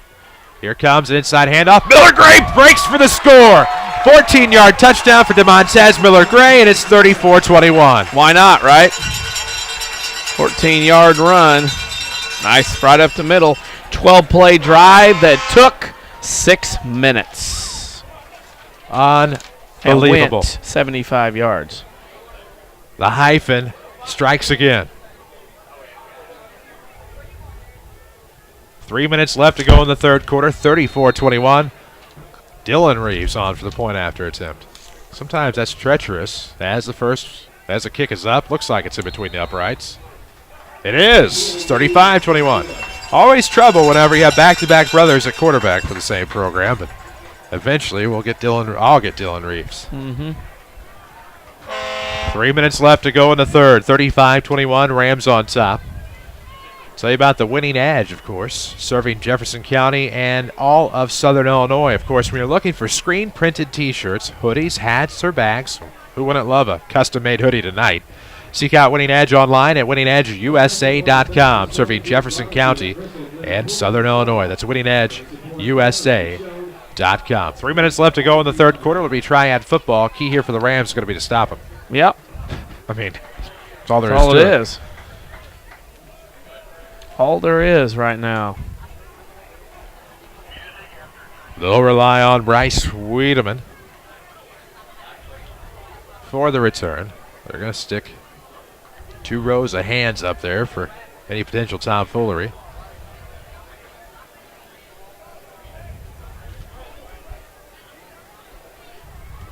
Lloyd will kick off. Not Quentin Lloyd back at our Mount studio. Of course, I'm Chris Hugo, Danny Czerwinski alongside Jeff Crow with us as well. C.J. Lloyd on the kickoff for the Rams. Wiedemann back to return, and this one's going to be Boomer at about the 22. Now to the 30 between the hashes, going to break for a run. It's Wiedemann. He'll finally be brought down. Looked like it was Robert Grider on the tackle. It'll be shy of the 45 at about the 44-yard line. Ball will be on the near hash with 2:54 to play in the third quarter. 35-21 your score. The Rams up a pair of scores, and it's nice to have that little bit of a cushion. Yeah, because then, you make Triad go at it again. It's kind of like running up the down escalator. You never quite get to the top. Of course, the Rams historically have had issues with Triad's option offense. This is There's nothing no new. issue tonight, that's for certain. Carmine just keeps piling on, 46-0 at the end of 3. Green will be split to the left. It'll be Wigington split to the right. Nope, it's going to be an inside fake handoff, and then the second handoff will be stopped for a gain of maybe 1 up the right side for the Knights. Looked like that was Averill on the second handoff. The option works very well if you got guys up front that can move people around, and unfortunately right now it's not happening. 2:30 to play in the third quarter. 2nd and 9 for the Knights. The ball is on their own 45 near the far hash. Let's see, and it's going to be fumbled. There's going to be a trio of Rams in there to stop it. It's going to be a loss. This time for the Knights, it'll bring up third down with 2:16 to play. -1. Going nowhere fast. Thought I saw Knutson, Williamson, Hester all in on that. Grider was in the neighborhood. So it'll be 3rd and 10 for the Knights as we drop below the 2-minute mark here in the third quarter. 35-21 your score as the Rams have a 2-touchdown advantage over the Knights out of the Mississippi Valley Conference. The quarterback, Barber under center. This time it's going to be a handoff, and you betcha. Will they get some yardage on this? What a tackle by Doug Gardner shy of midfield. That's not a horse collar, young As fella. Adam Nelson wanted a penalty flag, and that's going to be a big stop by Doug. That's just a tackle. Grabbed him by the shoulder pads and slung him down on a nice hard hit. That's a highlight reel quality there. Something along those lines. There you go. I'm out of loss. I've got a few defensive ones written down. Finally got our act together, or my act together there. As the play clock is at 16. Game clocks are actually right along with it in terms of seconds. 1:12 to go, 12 on the play clock. 4th and 5 for the Knights. They're going to split left and right. Couple of wingbacks here. Let's see what they go with. Out of the option with their quarterback. And this one's going to be the quarterback. Can they trip him up? It looks like he's possibly right there from here or short on 4th down. Will the Rams get that stop? It'll depend on the spot of the football by Jason Barber on the run. There's no way. I don't care how big that football is. Really? Nope. Points the other way. Points the other way, yeah. So it'll be a turnover on downs for the Knights. It'll be Mount Vernon Ram football. at about their own 47-yard line. It'll be 1st and 10 with 57 seconds left to go in the third quarter. Rams football presented by Community First Bank of the Heartland. Your community, your choice, your bank. With 5 locations and friends and neighbors on staff who understand your needs, Community First Bank keeps it simple. Welcome back to personal banking. Member FDIC. This might be a game-changer drive here. If you could put one in, go up 3 scores, 12 to go, that might just about do's it. 57.1 seconds left to go in the quarter. Dylan Reeves under center. Man in motion is going to be Lloyd. Reeves is going to spin around, come to the near side, pass midfield in the near hash. Gets pulled down. Ooh. I guess I didn't catch it. At about the 48. I saw it. Oh, we did. We're not down there. Nope. Only laundry can throw, doesn't matter. Run one more play. Follow us on Twitter at WMIX Sports. Don't forget, you'll like what you find. If you don't like high school sports, you might be a little annoyed, but that's okay. 30 seconds left to go. 2nd and 5 for the Rams into Triad territory on the 48 on the near hash. Reeves under center. Same formation for the Rams. Same set here. It's going to be C.J. Lloyd on a sweep. He's able to break inside the sideline. Brought down with a vengeance at about the 35. It'll be a gain of 13. And if there was ever, wow, a big That's just a hard tackle. Now they're hitting hard. Well, they're slinging hard. They're not hitting. That was a sling. That was a prom tackle. It was. Come here. Let's dance. Down. Man, it's a prom tackle when you got to reach for the arms. And again, tackling is down. Talking to people around to watch high school football, it's not as good as it has been because of limited practices. Precisely. 1st and 10 for the Rams. The ball in the Triad 35. Lloyd in motion. Reeves on the turnaround. Snap's going to come to about the 30-yard line. Gain of 5. It'll bring up 2nd and 5 for the Rams as they get marched to the Triad 30. Up 35-21. 2-touchdown advantage, and I cannot imagine they will run another play here in the third quarter. But go ahead and switch sides and then see what they got. Yep, there you go. We've reached the end of the third quarter. The Mount Vernon Rams 35, the Triad Knights 21. This is Rams football powered by Community First Bank. Here's Jeff Schmidt for Schmidt Chevrolet of Mount Vernon. We don't care where you purchase the car. We would like to do your service work. They can pull their car right in the shop, get out, and go into a climate-controlled environment. Our customers really do enjoy that. Our customers are very important to us, and we strive very hard to make the buying experience and the service experience second to none. I know a lot of dealers say that in their advertising, but we live it. Schmidt Chevrolet of Mount Vernon, 3423 Broadway in Mount Vernon. Hi, this is Joe David Cummins, President of Community First Bank. Now is a great time to move your account to Community First Bank. With our new one account offering the highest interest rate in the market, free checking, and CD specials delivered by people you know and trust, why would you not bank with the market leader in Jefferson County? We offer 5 locations with 7 ATMs and have been serving the Jefferson County market since 1906. Stop in and see why our bank is the fastest growing bank in Jefferson County. Community First Bank. Welcome back to Personal Banking. Member FDIC.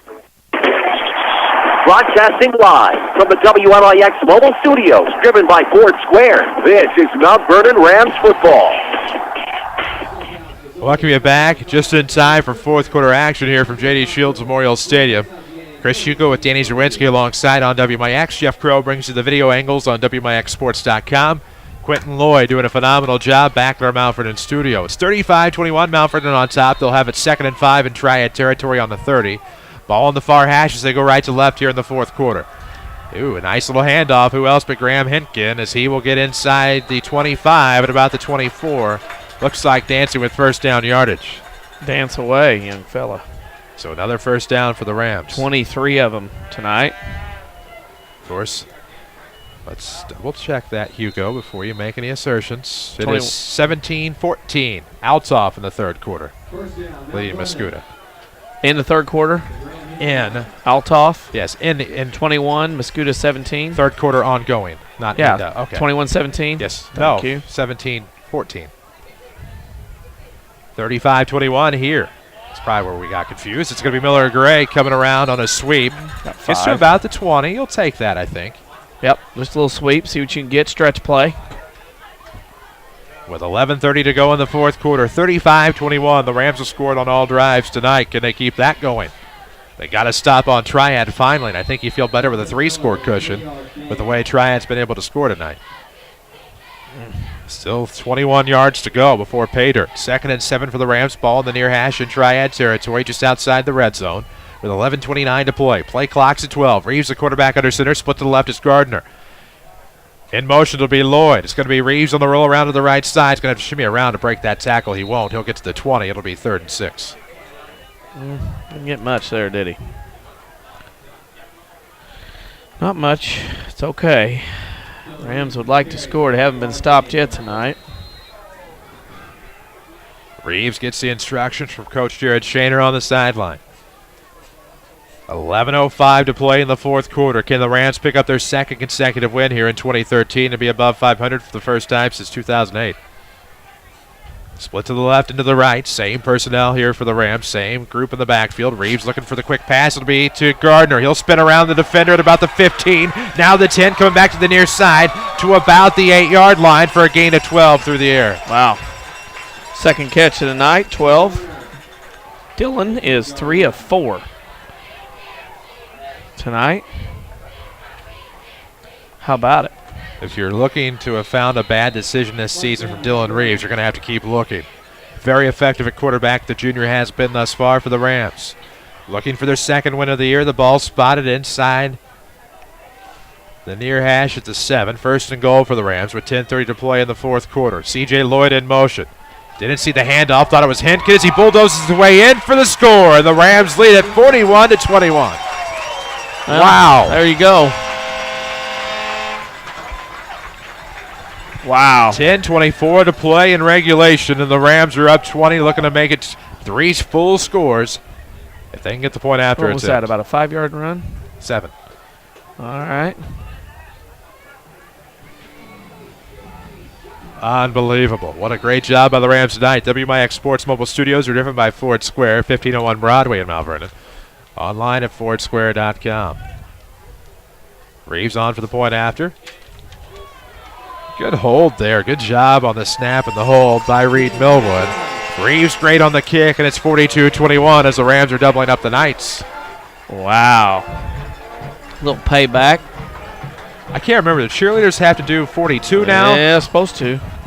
So the Rams go 53 yards in about 3 minutes. Now, this drive was puny. It was only 7 plays. Rams have scored every time they've touched the ball tonight. Wow. Well, that's impressive. Something I've always thought the world of is the Ram cheerleaders doing a push-up for every point. 42 of them in or out right now. Well, most of them. I think there should be a cap on that. That is phenomenal. The award-winning Mount Vernon Rams cheerleaders. 42-21, 10:24 to play in the 4th quarter. And the Rams get that 3-score cushion. So now, obviously, you can't relax defensively, but you feel a little bit better. Still can't exhale. 6 possessions, 6 touchdowns, right? Yep.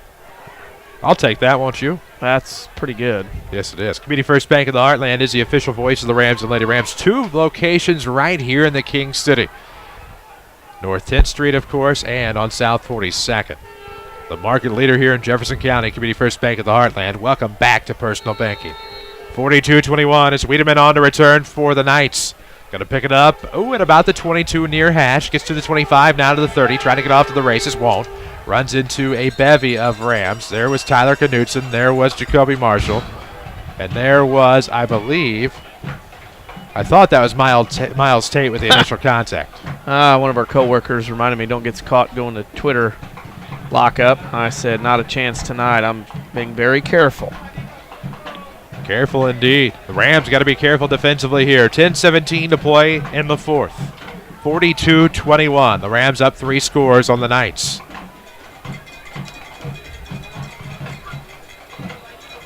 So it'll be 1st and 10 from the Triad 35-yard line. The ball spotted on the near hash. The quarterback, Jason Barber, the 6'3 senior, awaits the instruction. Still some confusion on the Triad sideline. Now need another man to come in. They were 1 down. Trying to play 10 on 11 is not very fun. No, it isn't. As Adam Nelson, the sophomore, slow to come in. He'll line up in the right slot. Under center is the quarterback. In motion, it's going to be Nelson. It's going to be the option, and it's going to be sniffed out by the Rams. It'll be a loss of 1 on a good tackle there. I believe that to be number 71, Trevor Schubert. We're going to have a lot of options for highlights. Yeah, that's why we like them. Won't be able to do them all, maybe, but yeah, we'll definitely stick the Can't video show back too up much. at the end of the season. Heron's For going to go everybody to to enjoy. 1-3. DuQuoin's going to go to 0-3. 9:50 to play in the fourth quarter. 42-21. Rams on top. It's 2nd and 10 from the Triad 35. The handoff didn't go very far. Not even enough to really get the initial numbers. I thought it was Bryce Wiedemann that time, and so maybe a soft gainer of about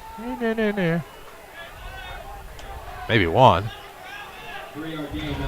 Oh, they gave him 3. Of course, I'm going off the scoreboard. I need to look at the field. 3rd and 7 now for the Knights. 42-21, Rams on top. They're going to have a man in motion. It's going to be the option now. Quarterback Barber is going to be brought down from behind. Robert Greider, as well as I thought I saw Andrew Heiner there on the play for the Rams defensively. And that'll bring up 4th and about 4, but you're going to go for it here, down 21 Oh, you got with to. 9 You've to been play. going for it everywhere else on the field. You have got to go for it. Can the Rams get another big stop? 4th down. Triad Knights still in their zone. Ball is going to be on the 43-yard line where it's 4th and 3. The quarterback Barber will be under center. The Rams are stacking in the box, and this is going to be, nope, not stuffed out. Barber on the run of the option. They fell for it again. Still on his feet past midfield, now past the 40. Going to be brought down inside the near hash on a great tackle by DeMontez Miller-Gray, and the Rams bit for the option again. Well, when you bite and send 10 guys up and you're trying to stop that option, if he gets by the first wave of defenders, he's going to be gone. And that's what happened there. There's nobody on the backside to get you because you got 10 guys in the box. It's going to be a big run for Barber. About 18 yards or so. Brings up 1st and 10, a fresh set of downs for the Knights. The quarterback Barber back under center with 8:32 to play in the 4th. Down 3 scores, 42-21. Option again, rolls to the left, still on his feet as he gets past the 35. Tumbled to about the 30. You got a senior out there going, hey, guys, we're going to get on my back. We're going to go because I want to get to the playoffs. And if we don't win this one, life gets kind of tough.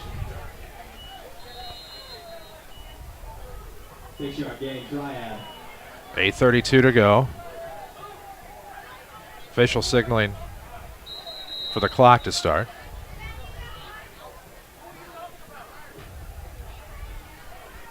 (42-21) your score here in the 4th quarter.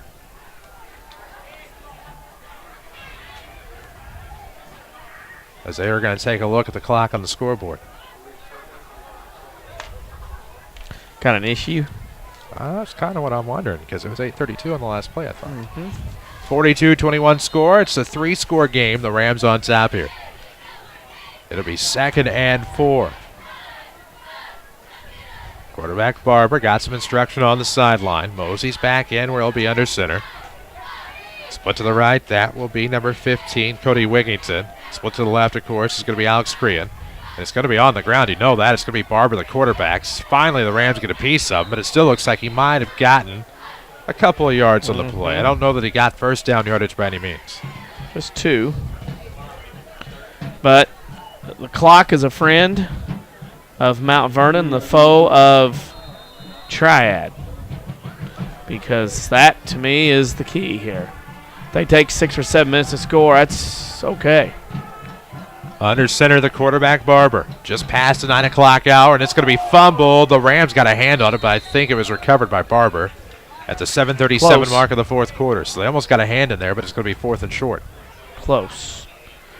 But no cigar. 19 carries on the night for Barber. Not cutting through any defenses. So it'll be 4th and 2 now for the Knights. 7:17 to play in the 4th quarter. Rams on top, 42-21. Trying to shut him down here on 4th down. Barber under center. And this one will be sniffed out. Tyler Knutson on it after initial contact was made by Drew Hester. Turnover on downs. It belongs with the Rams. That a baby. 2nd turnover of the night on Triad. They are stuffed. After that drive of 8 plays, the Rams have it with 7:05 to go, and I believe you can have the Rams notched up at 2-1 heading into Althoff next week to begin South 7 Conference play. With the Rams' ability to eat clock tonight, 7:05 to play in the 4th quarter. 42-21 is the Mount Vernon lead. It'll be Doug Gardner split to the left.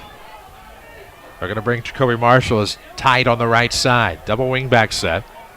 Stacked on the left. Quarterback reads under center in motion. C.J. Lloyd on a sweep. Going to come up to the near side. Gets to the 35, now to the 40. Actually, that's Miller Gray to the midfield. Oh, my gosh. Going to break for it. 35. Cuts back at the 20. Now at the 15. Running between the hashes. Almost tripped up. In for the touchdown.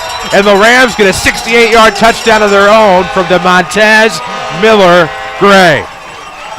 There you go. Hyphen does it again. Wow. You almost don't want to make that a highlight because I got the wrong ball carrier at first, but that is a worthy highlight from the highlight. That helped. That shut the door. That will shut the door. My. Ladies and gentlemen, DeMontez Miller Gray. Welcome to the show. Hey, he's pretty good. Yeah, he's pretty good, I heard. It's a word on the street anyway. 48-21. Let's see the ensuing point after. It's up, and it's going to be short. And maybe a little wide. 48-21 remains your score. 6:51 to play in the fourth, and now you feel better. We can let a little bit of air out of the lungs. Yeah, 2-1. Community First Bank of the Heartland with 5 Jefferson County branches. Responsive quality service for all of your accounts. Oh, man, let them be the first to say welcome back to 500 or above 500, and welcome back to personal banking. Have the ball 7 times. You score all 7 times. Unbelievable. It's going to be fun going to the Candy Cane next week. Yeah, it will. Whew. We'll get you some scores throughout the night, of course, presented by Tony Wilt, State Farm Insurance, for all of your insurance needs. See Tony Wilt there at State Farm, of course, on 42nd South Water Tower. He's online at TonyWilt.com. We're looking for the white State Farm Jeep around town and get to a better state. Well, they're in the fourth quarter now at Althoff. Yeah. Still 17-14, Crusaders. Boy, that makes interesting next week. Brian Reynolds wants a shout-out. He's listening to us the old school way on the radio. Brian's proud of his Malford and Rams tonight, up 48-21. 6:50 Clayton Reeves. Now you're doing it. I guess it's contagious. Oh, didn't go 10 yards. Fumble. Watch out. Onside kick. It was touched by Triad. Do the Rams recover? Does Triad have the football? Rams are playing for keeps. Scrum. It's XFL. Rams sideline signaling they have Some kids are going XFL. Rams celebrating now. It's going to be Ram football. 6:46 to play here in the fourth. 48-21 is your score. The Rams have had 7 possessions. They've scored 7 times. 6:46 to go. We told you a moment ago that Althoff led Mascoutah 17-14. Remains that in the fourth quarter. Thought I saw an update on there. It wasn't. No. Looked at the wrong box. So the Rams had the football, first and 10 on their own 48, the ball in the near hash. Panthers score again. Things get interesting to the south down yonder. Yes, they do. Things interesting here with the quarterback, Dylan Reeves, under center. Splits to the left and to the right. In motion. And now it's going to be an inside handoff. Was it Hintgen? You can just run dives the rest of the way, sir. Run whatever you want. Oh, it don't matter now. I mean, it's just, this baby's done. Of course, don't forget about Pink Out Night coming the next time the Rams will be at home. Clinton County next week? Or St. Clair County? St. Clair. I know what you're doing.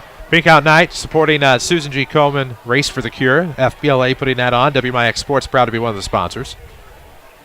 Proceeds from Pink Out Night on the 27th. You can find information at mvths.org FBLA. This is going to be a sweep to the near side for Miller Gray. Pass midfield down to the 45. Pass at first down yardage at about the whatever that is. Options. 42. Options, baby. How about this? 7 touchdowns for Mount Vernon tonight. Uh-oh, somebody getting – it's not good. Yeah, Rams, by my count, have 25 first downs. I'm of course, unofficial. So let's see what's going to happen here. With 6:02 to play in the fourth quarter, Rams up 48-21. Flags at midfield. It's going to be a hold. Yeah. So your flag and your footwork starts before the 50, and your ball 12. spotted past the 40. Yeah. Okay. Got it. That math does not compute. 6:02 to play in the fourth. 2nd and 17 for the Rams.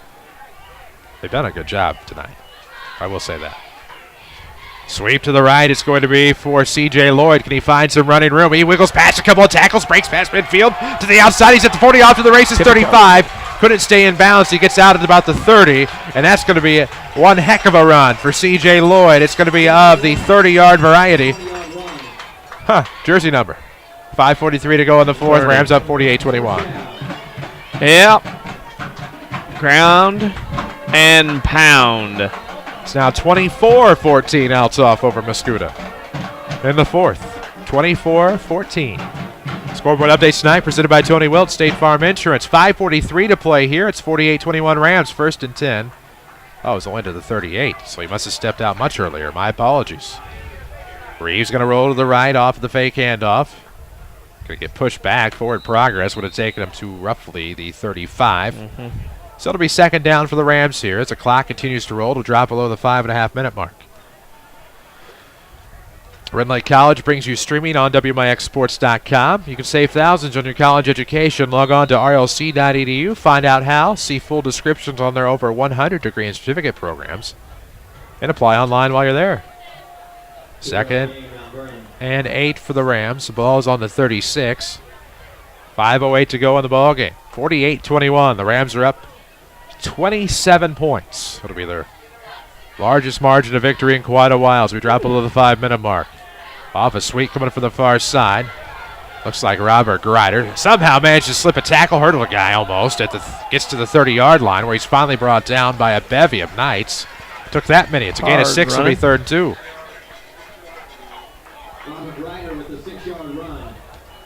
Nice run by Grider. 4:30 mark of the fourth quarter. Chester taking advantage of SVWW turnovers, up 29-15 now, fourth quarter. See if the passing game for the Devils can come alive.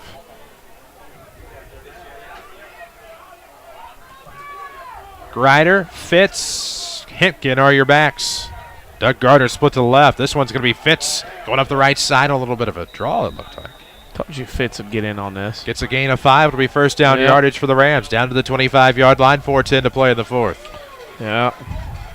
WMIX Sports Mobile Studios are driven by Ford Square of Mount Vernon, 1501 Broadway. Shop them online at fordsquare.com. See their selection of Lincoln Luxury at Ford Square of Mount Vernon. Rams are talking it over in the huddle. 4 minutes to play in the fourth. Going to let that clock wind. 13 on the play clock.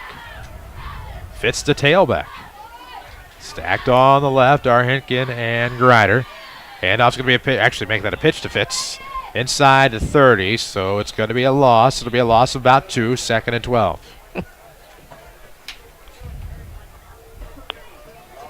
Interesting. 3:30 to play here in the fourth quarter.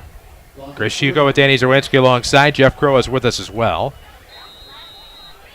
Quentin Lloyd back at the Mount Vernon studio with 3:20 left to go here in the fourth quarter from J.D. Shields Memorial Stadium. Mount Vernon 48, Triad 21. Run that clock, baby. That is Jacob Williamson, I believe, in at running back, along with Braden Fitzgerald and Robert Grider. Jacoby Marshall split to the right. Doug Gardner split to the left. Quarterback Reeves under center. It's going to be a handoff. Actually, is that Andrew Heiner? As he's pushed back a little bit on the run. So it'll be 3rd and long for the Rams as the clock drops below the 3-minute mark. Yeah, this one's over. Finally acclimated myself to the smaller numbers on the white unis. Not used to the larger font on the home blacks. You'll see them next week. I promise. You betcha. Just kind of intrigued by that Althoff Mascoutah score. Of course, matchups are everything. Timing. Anything can happen on any given night. Reeves, the quarterback, has Fitz as a tailback in an offset eye, and Reeves going to keep it himself. Gets to about the 25, so a gain of about 3 to the 24. We'll bring up 4th and 9 with 2:13 to go here in the ballgame. Run it. Stand back. Go from there. Rams have had it 8 times. Probably won't score here. Who knows? Maybe they will. Scoring 7 out of 8 times on a possession would be good.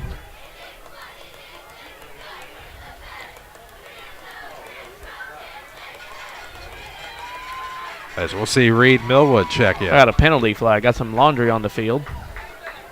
Yes, you can use my Sharpie. Ooh, this will hurt. This is 15 on Mount Vernon. Not sure exactly. It'll turn out to be 10. Oh, my. I'm not exactly sure what happened. Yeah, it turned out to be a 15-yarder. Ouch. I saw the flag, and then I saw the ball march. That's the one thing is Mount Vernon has 10 penalties tonight. That's got to be worked on. I know 3 of them are on the kickoff, 4 of them, but 2 or 3 of them. But, I mean, come on. That's something that can be worked on by next week. Yes, it can. The Rams will have it 3rd and 25. Yikes. Lowood will fumble, and he'll take a loss. Actually, it was 4th down, so it'll be a turnover on downs. That ball didn't bounce up to him. He's trying to dribble it. You can't dribble that thing, man. It's not going to dribble out there. Rams football is presented by Community First Bank of the Heartland. Of course, they are the official voice of Rams athletics. If you're tired of big corporate banking, you have a choice in Jefferson County. Community First Bank is at home in Dixon and Woodlawn in Mount Vernon. Welcome back to personal banking. Remember FDIC. Ha! I'm in people's backyards and they're retweeting us at WMIX Sports. Our main hockey. Gotcha. Well, there's all kinds of doctors in the house. 1st and 10 for the Knights. They'll have it from their own 43-yard line. With about a minute 50 to go here in the 4th quarter. 48-21 is your score. Triad got it on the turnover on downs. As we're keeping a live eye on Mascoutah Altzoff. Rams opponent, of course, from last week versus the opponent for next week. Yeah. Spread it out, of course. Probably going to stick with the option. Split left, split right. We prepare as we're talking. Wiedemann, of course, is going to be the fullback. And what are we going to have? Delay game, yeah. Play clock went 0, so that'll back it up to 1st and 15 penalty from the 38. Carmize beat Johnson City 46-20. Chester's up late. Marion's up late on Harrisburg. Another touchdown. That's going back and forth. 28-24 Marion over Harrisburg. Minute 51 to go here. It's going to be quarterback keeper this time. It looks like Crean was the quarterback on the play. Backup QB, the junior for the Knights. Clock will continue to roll here as that's going to bring up 2nd down. Still about long. No, about 9. It's going to be a gain of 6. My apologies. As we'll see what the final score will be in about a minute 30. At least in football clock time. That could be longer. Quarterback under center, split left and split right. Looks like Crean's still under center, and this is going to be a quarterback keeper on the option, sniffed out by Miles Tate and others. Still be a gain of about 5. It'll bring up 3rd and 3 for the Knights. 48-21 your score with a minute 10 to play here in the 4th. Pinckneyville beats Benton 16-13. That shocks me. I had Benton winning being at home. Interesting. Very. 48-21 the score. Rams on top here and out of the option. It's going to be 1st down yardage for Triad. As they run between the hashes to the 45-yard line, a gain of 5 will make it 1st and 10. Clock will stop to move the chains. But the Rams are going to be 2-1 on the year. 45-yard line between the hashes. The quarterback, of course, Alex Crean, the backup under center. Split left, split right. One in the slot. It's going to be a guy in motion now. Handoff. Actually, really is a handoff this time to the fullback, Bryce Wiedemann.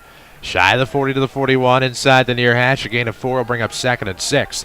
27 seconds to play in the ball game. The Rams on top, 48-21. A fresh 25 on the play clock. We'll see just how far Triad advances here with the quarterback under center. Man in motion. Either way, it's going to be sniffed out, either the handoff or the quarterback. Quarterback's finally going to be brought down where he fumbles the football, but was he already down? 6.4 seconds left. Not that matters. Mount Vernon's going to win. 2-1, baby.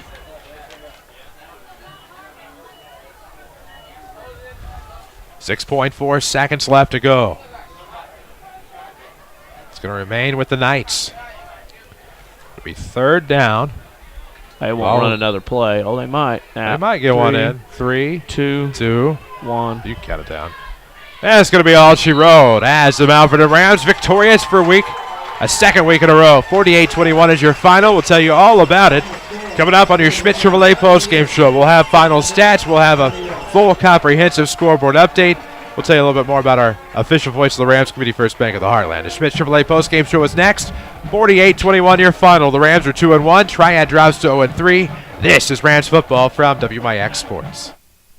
I'm Edie Bob with Dave Bowers. We'll look at your next ride weather. After a beautiful evening, it's going to be clear and chilly overnight, a low 44 to 48. Tomorrow, bright sunshine and pleasant, high 75. Cloud clear and chilly. Low again, 44 to 48. Ellis Sunday, plenty of sunshine. A nice afternoon, a high 78. And then on Monday, time for clouds and sunshine. High temperature again, 78. Next rad weather from WMIX, Mount Vernon, Illinois.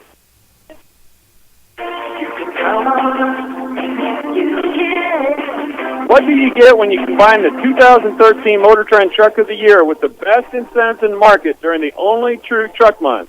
Hi, Roy Schmidt, Ram dealer, King City Crisis Center, Mount Vernon. You get deals that are too good to pass up and a large selection that won't last long. Just when you think the deals could not get any better, try 0% financing for up to 72 months on Rams. Wait, I'm not done. That's 0% financing for up to 72 months, plus $2,000 cash back on new 2013 Ram quad cabs, crew cabs with the Big Horn, Express, or Outdoorsman packages. Take advantage now during the only true truck month. Come see one of our associates at King City Crisis Center at 1603 Broadway in Mount Vernon, or shop us online at kingcitychrysler.com.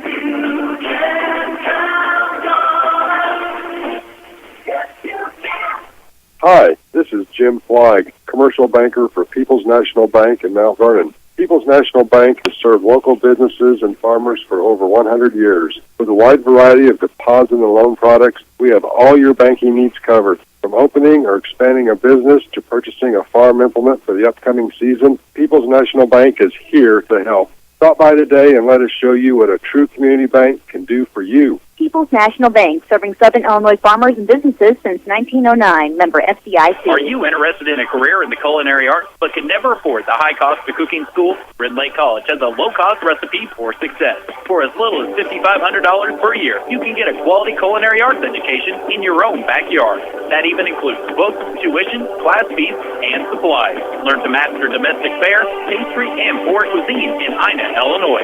Save thousands on a culinary arts education at Red Lake College. For more information, log on to rlc.edu/culinary arts. Learn to live healthy, learn to live well, and learn how you can live free from unexpected medical expense with a major medical expense policy from Pekin Insurance and the Page Agency. Health insurance that covers hospital, medical, and surgical expenses offers a wide choice of deductibles and a non-tobacco user discount, too. Rising medical costs don't have to be a problem with a major medical expense policy from Pekin Insurance. This is coverage we hope you'll never need, but you just can't be without. Call the Page Agency at 242-7000 about a major medical health insurance plan today.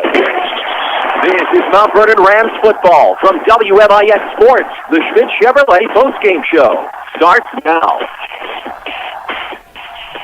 And we welcome you back to J.D. Shields Memorial Stadium. Chris Hugo with Danny Czerwinski alongside. Jeff Crow brings you the video on WMIXsports.com.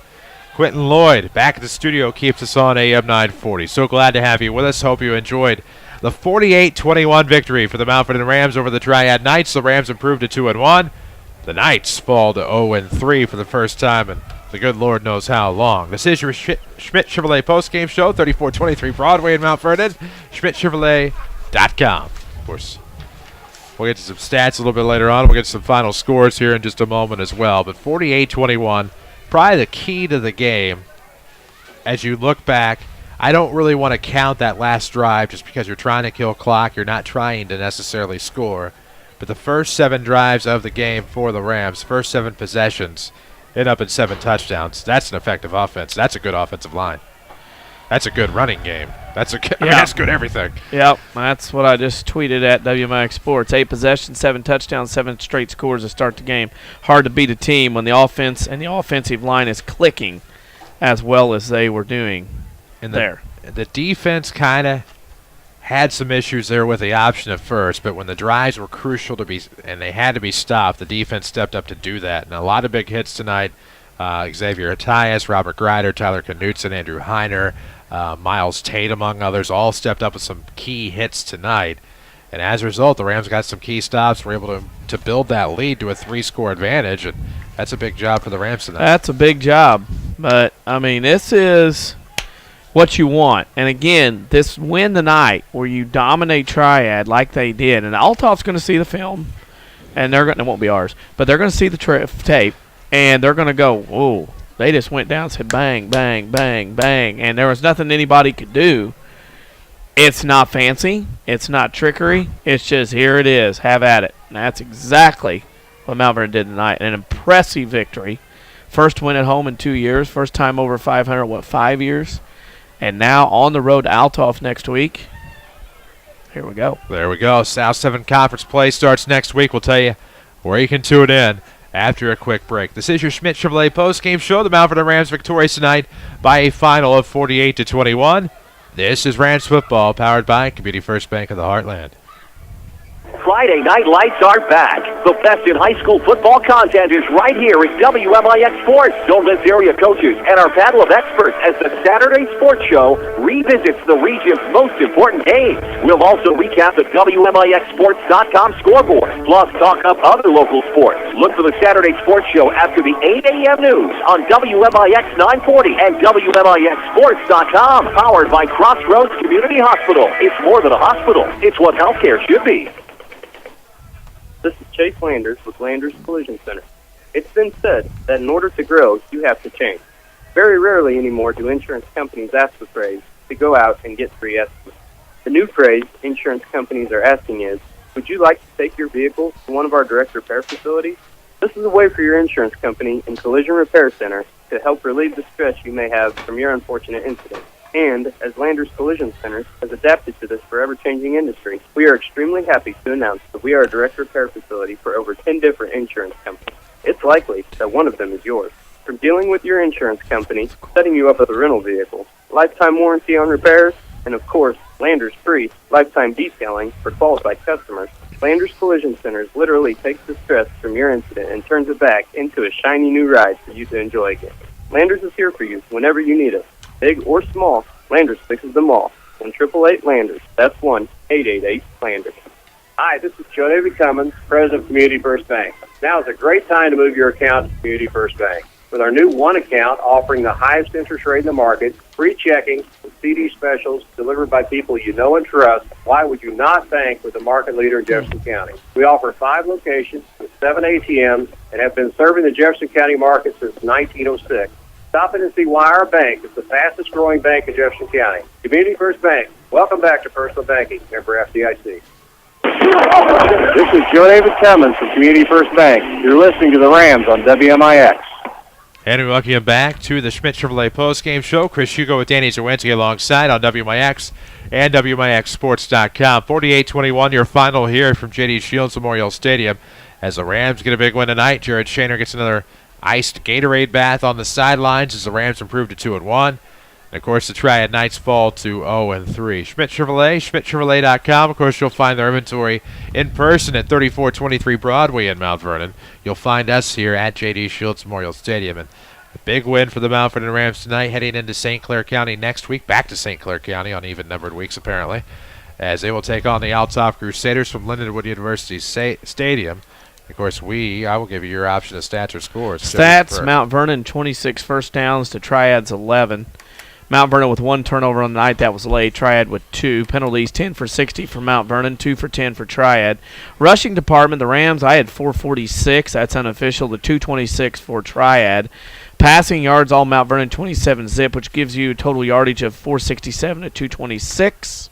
Final score, Mount Vernon 48, Triad 21. That's a quick glance at your stats, and of course your final stats here tonight on a Ram victory. 48-21 over Triad is your final. We'll come back and tell you more here on your Schmidt Chevrolet postgame show. We'll come back, give you one final scoreboard. We'll come back and give you a player of the game. From J.D. Shields Memorial Stadium, this is your Schmidt Chevrolet postgame show.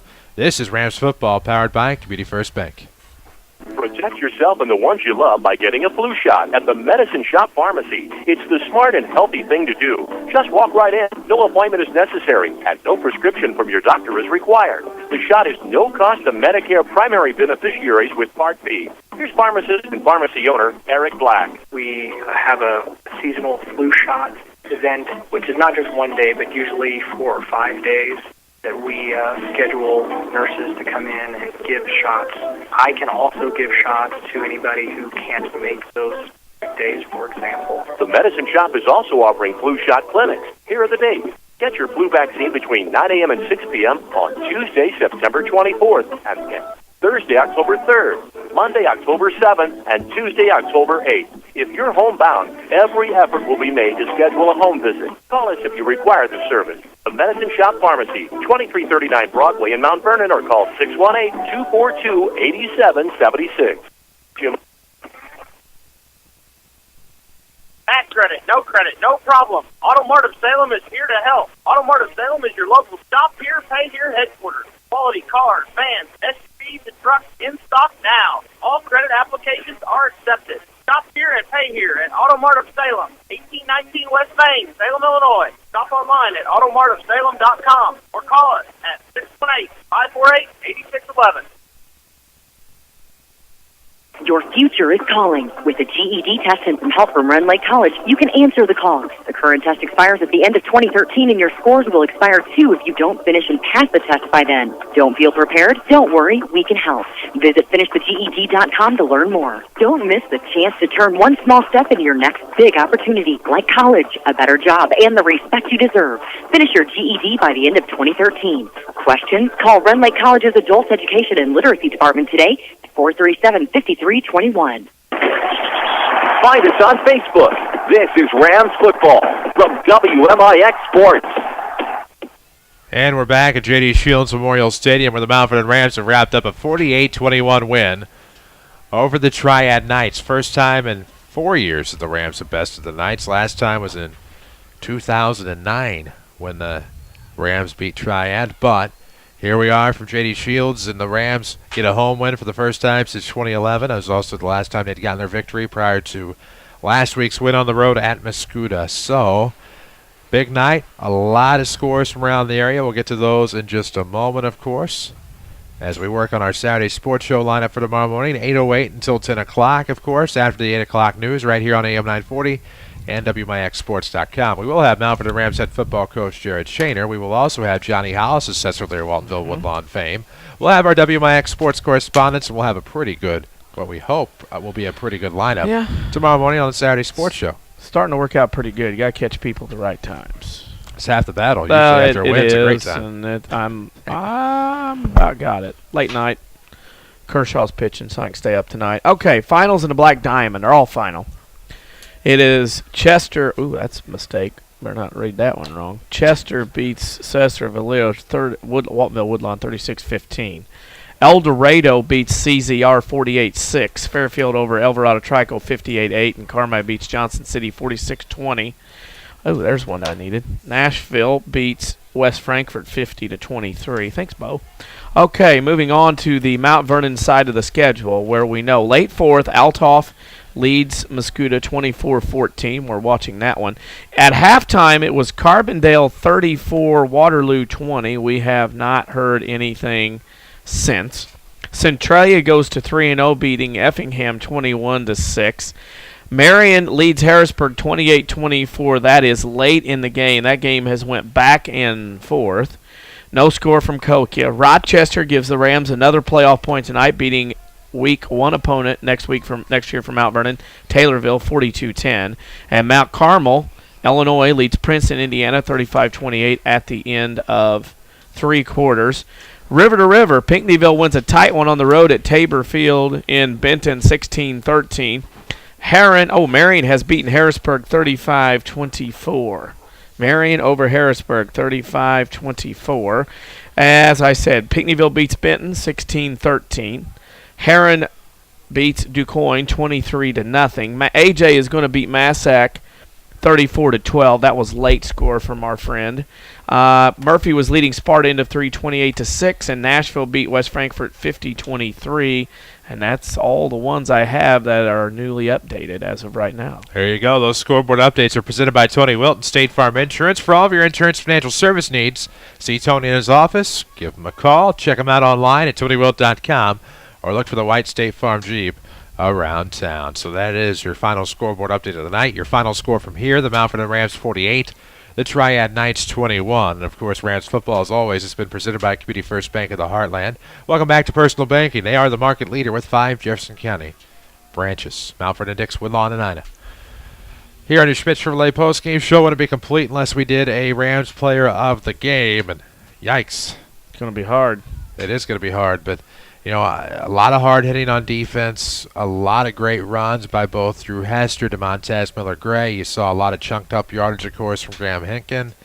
Dylan Reeves completed a couple of passes to Doug Gardner, one to Jacoby Marshall, and very difficult decision here tonight as the Mount Vernon Rams get a big win. And obviously you don't want to take the chicken way out and just pick the entire team, but it really was a team effort tonight. It was definitely a team effort. So that's the only route I foresee possible. I don't know how else you could say. I know offensive line was tremendous. At least I thought so. Let's go the O-line. I'm telling you what, the guys in the trenches who hardly ever get picked, they deserve as much credit tonight as anybody. They were dominating up front. In order to run that football, you got to dominate up front, and so that's exactly what they did. I will give the starters. Obviously, there were some substitutions, and we apologize, did not catch all of them. But Alex Hopkins started, Josh Borland started, Tyler Bradley started, according to my list, Cody O'Neill started, and Eli Phillips started tonight on the offensive line for Jared Shaner's Mount Vernon Rams. They are your players of the game. That's going to do it for us tonight. We're back on the air tomorrow with the Saturday Sports Show after the 8 o'clock news here on AM 940. Online at WMIXsports.com. Our next Rams broadcast is Rams football on the road at Altsoff next Friday night. 6:30 your pregame, 7 o'clock your kickoff. AM 940, video at WMIXsports.com. Next Lady Rams broadcast will be Thursday night as they welcome the Marion Lady Wildcats. We'll have that for you with video at WMIXsports.com after the freshman and JV matches conclude on Thursday night. So that does it for us tonight. For Jeff Crow, for Danny Czerwinski, for Quentin Lloyd back at the studio, for everyone at Withers Broadcasting. On behalf of WMIX Sports, I'm Chris Hugo reminding you of the final score. The Mount Vernon Rams 48, the Triad Knights 21. Mount Vernon 2-1, Triad is now 0-3. So long from J.D. Shields Memorial Stadium. You've been listening to Mount Vernon Rams Football.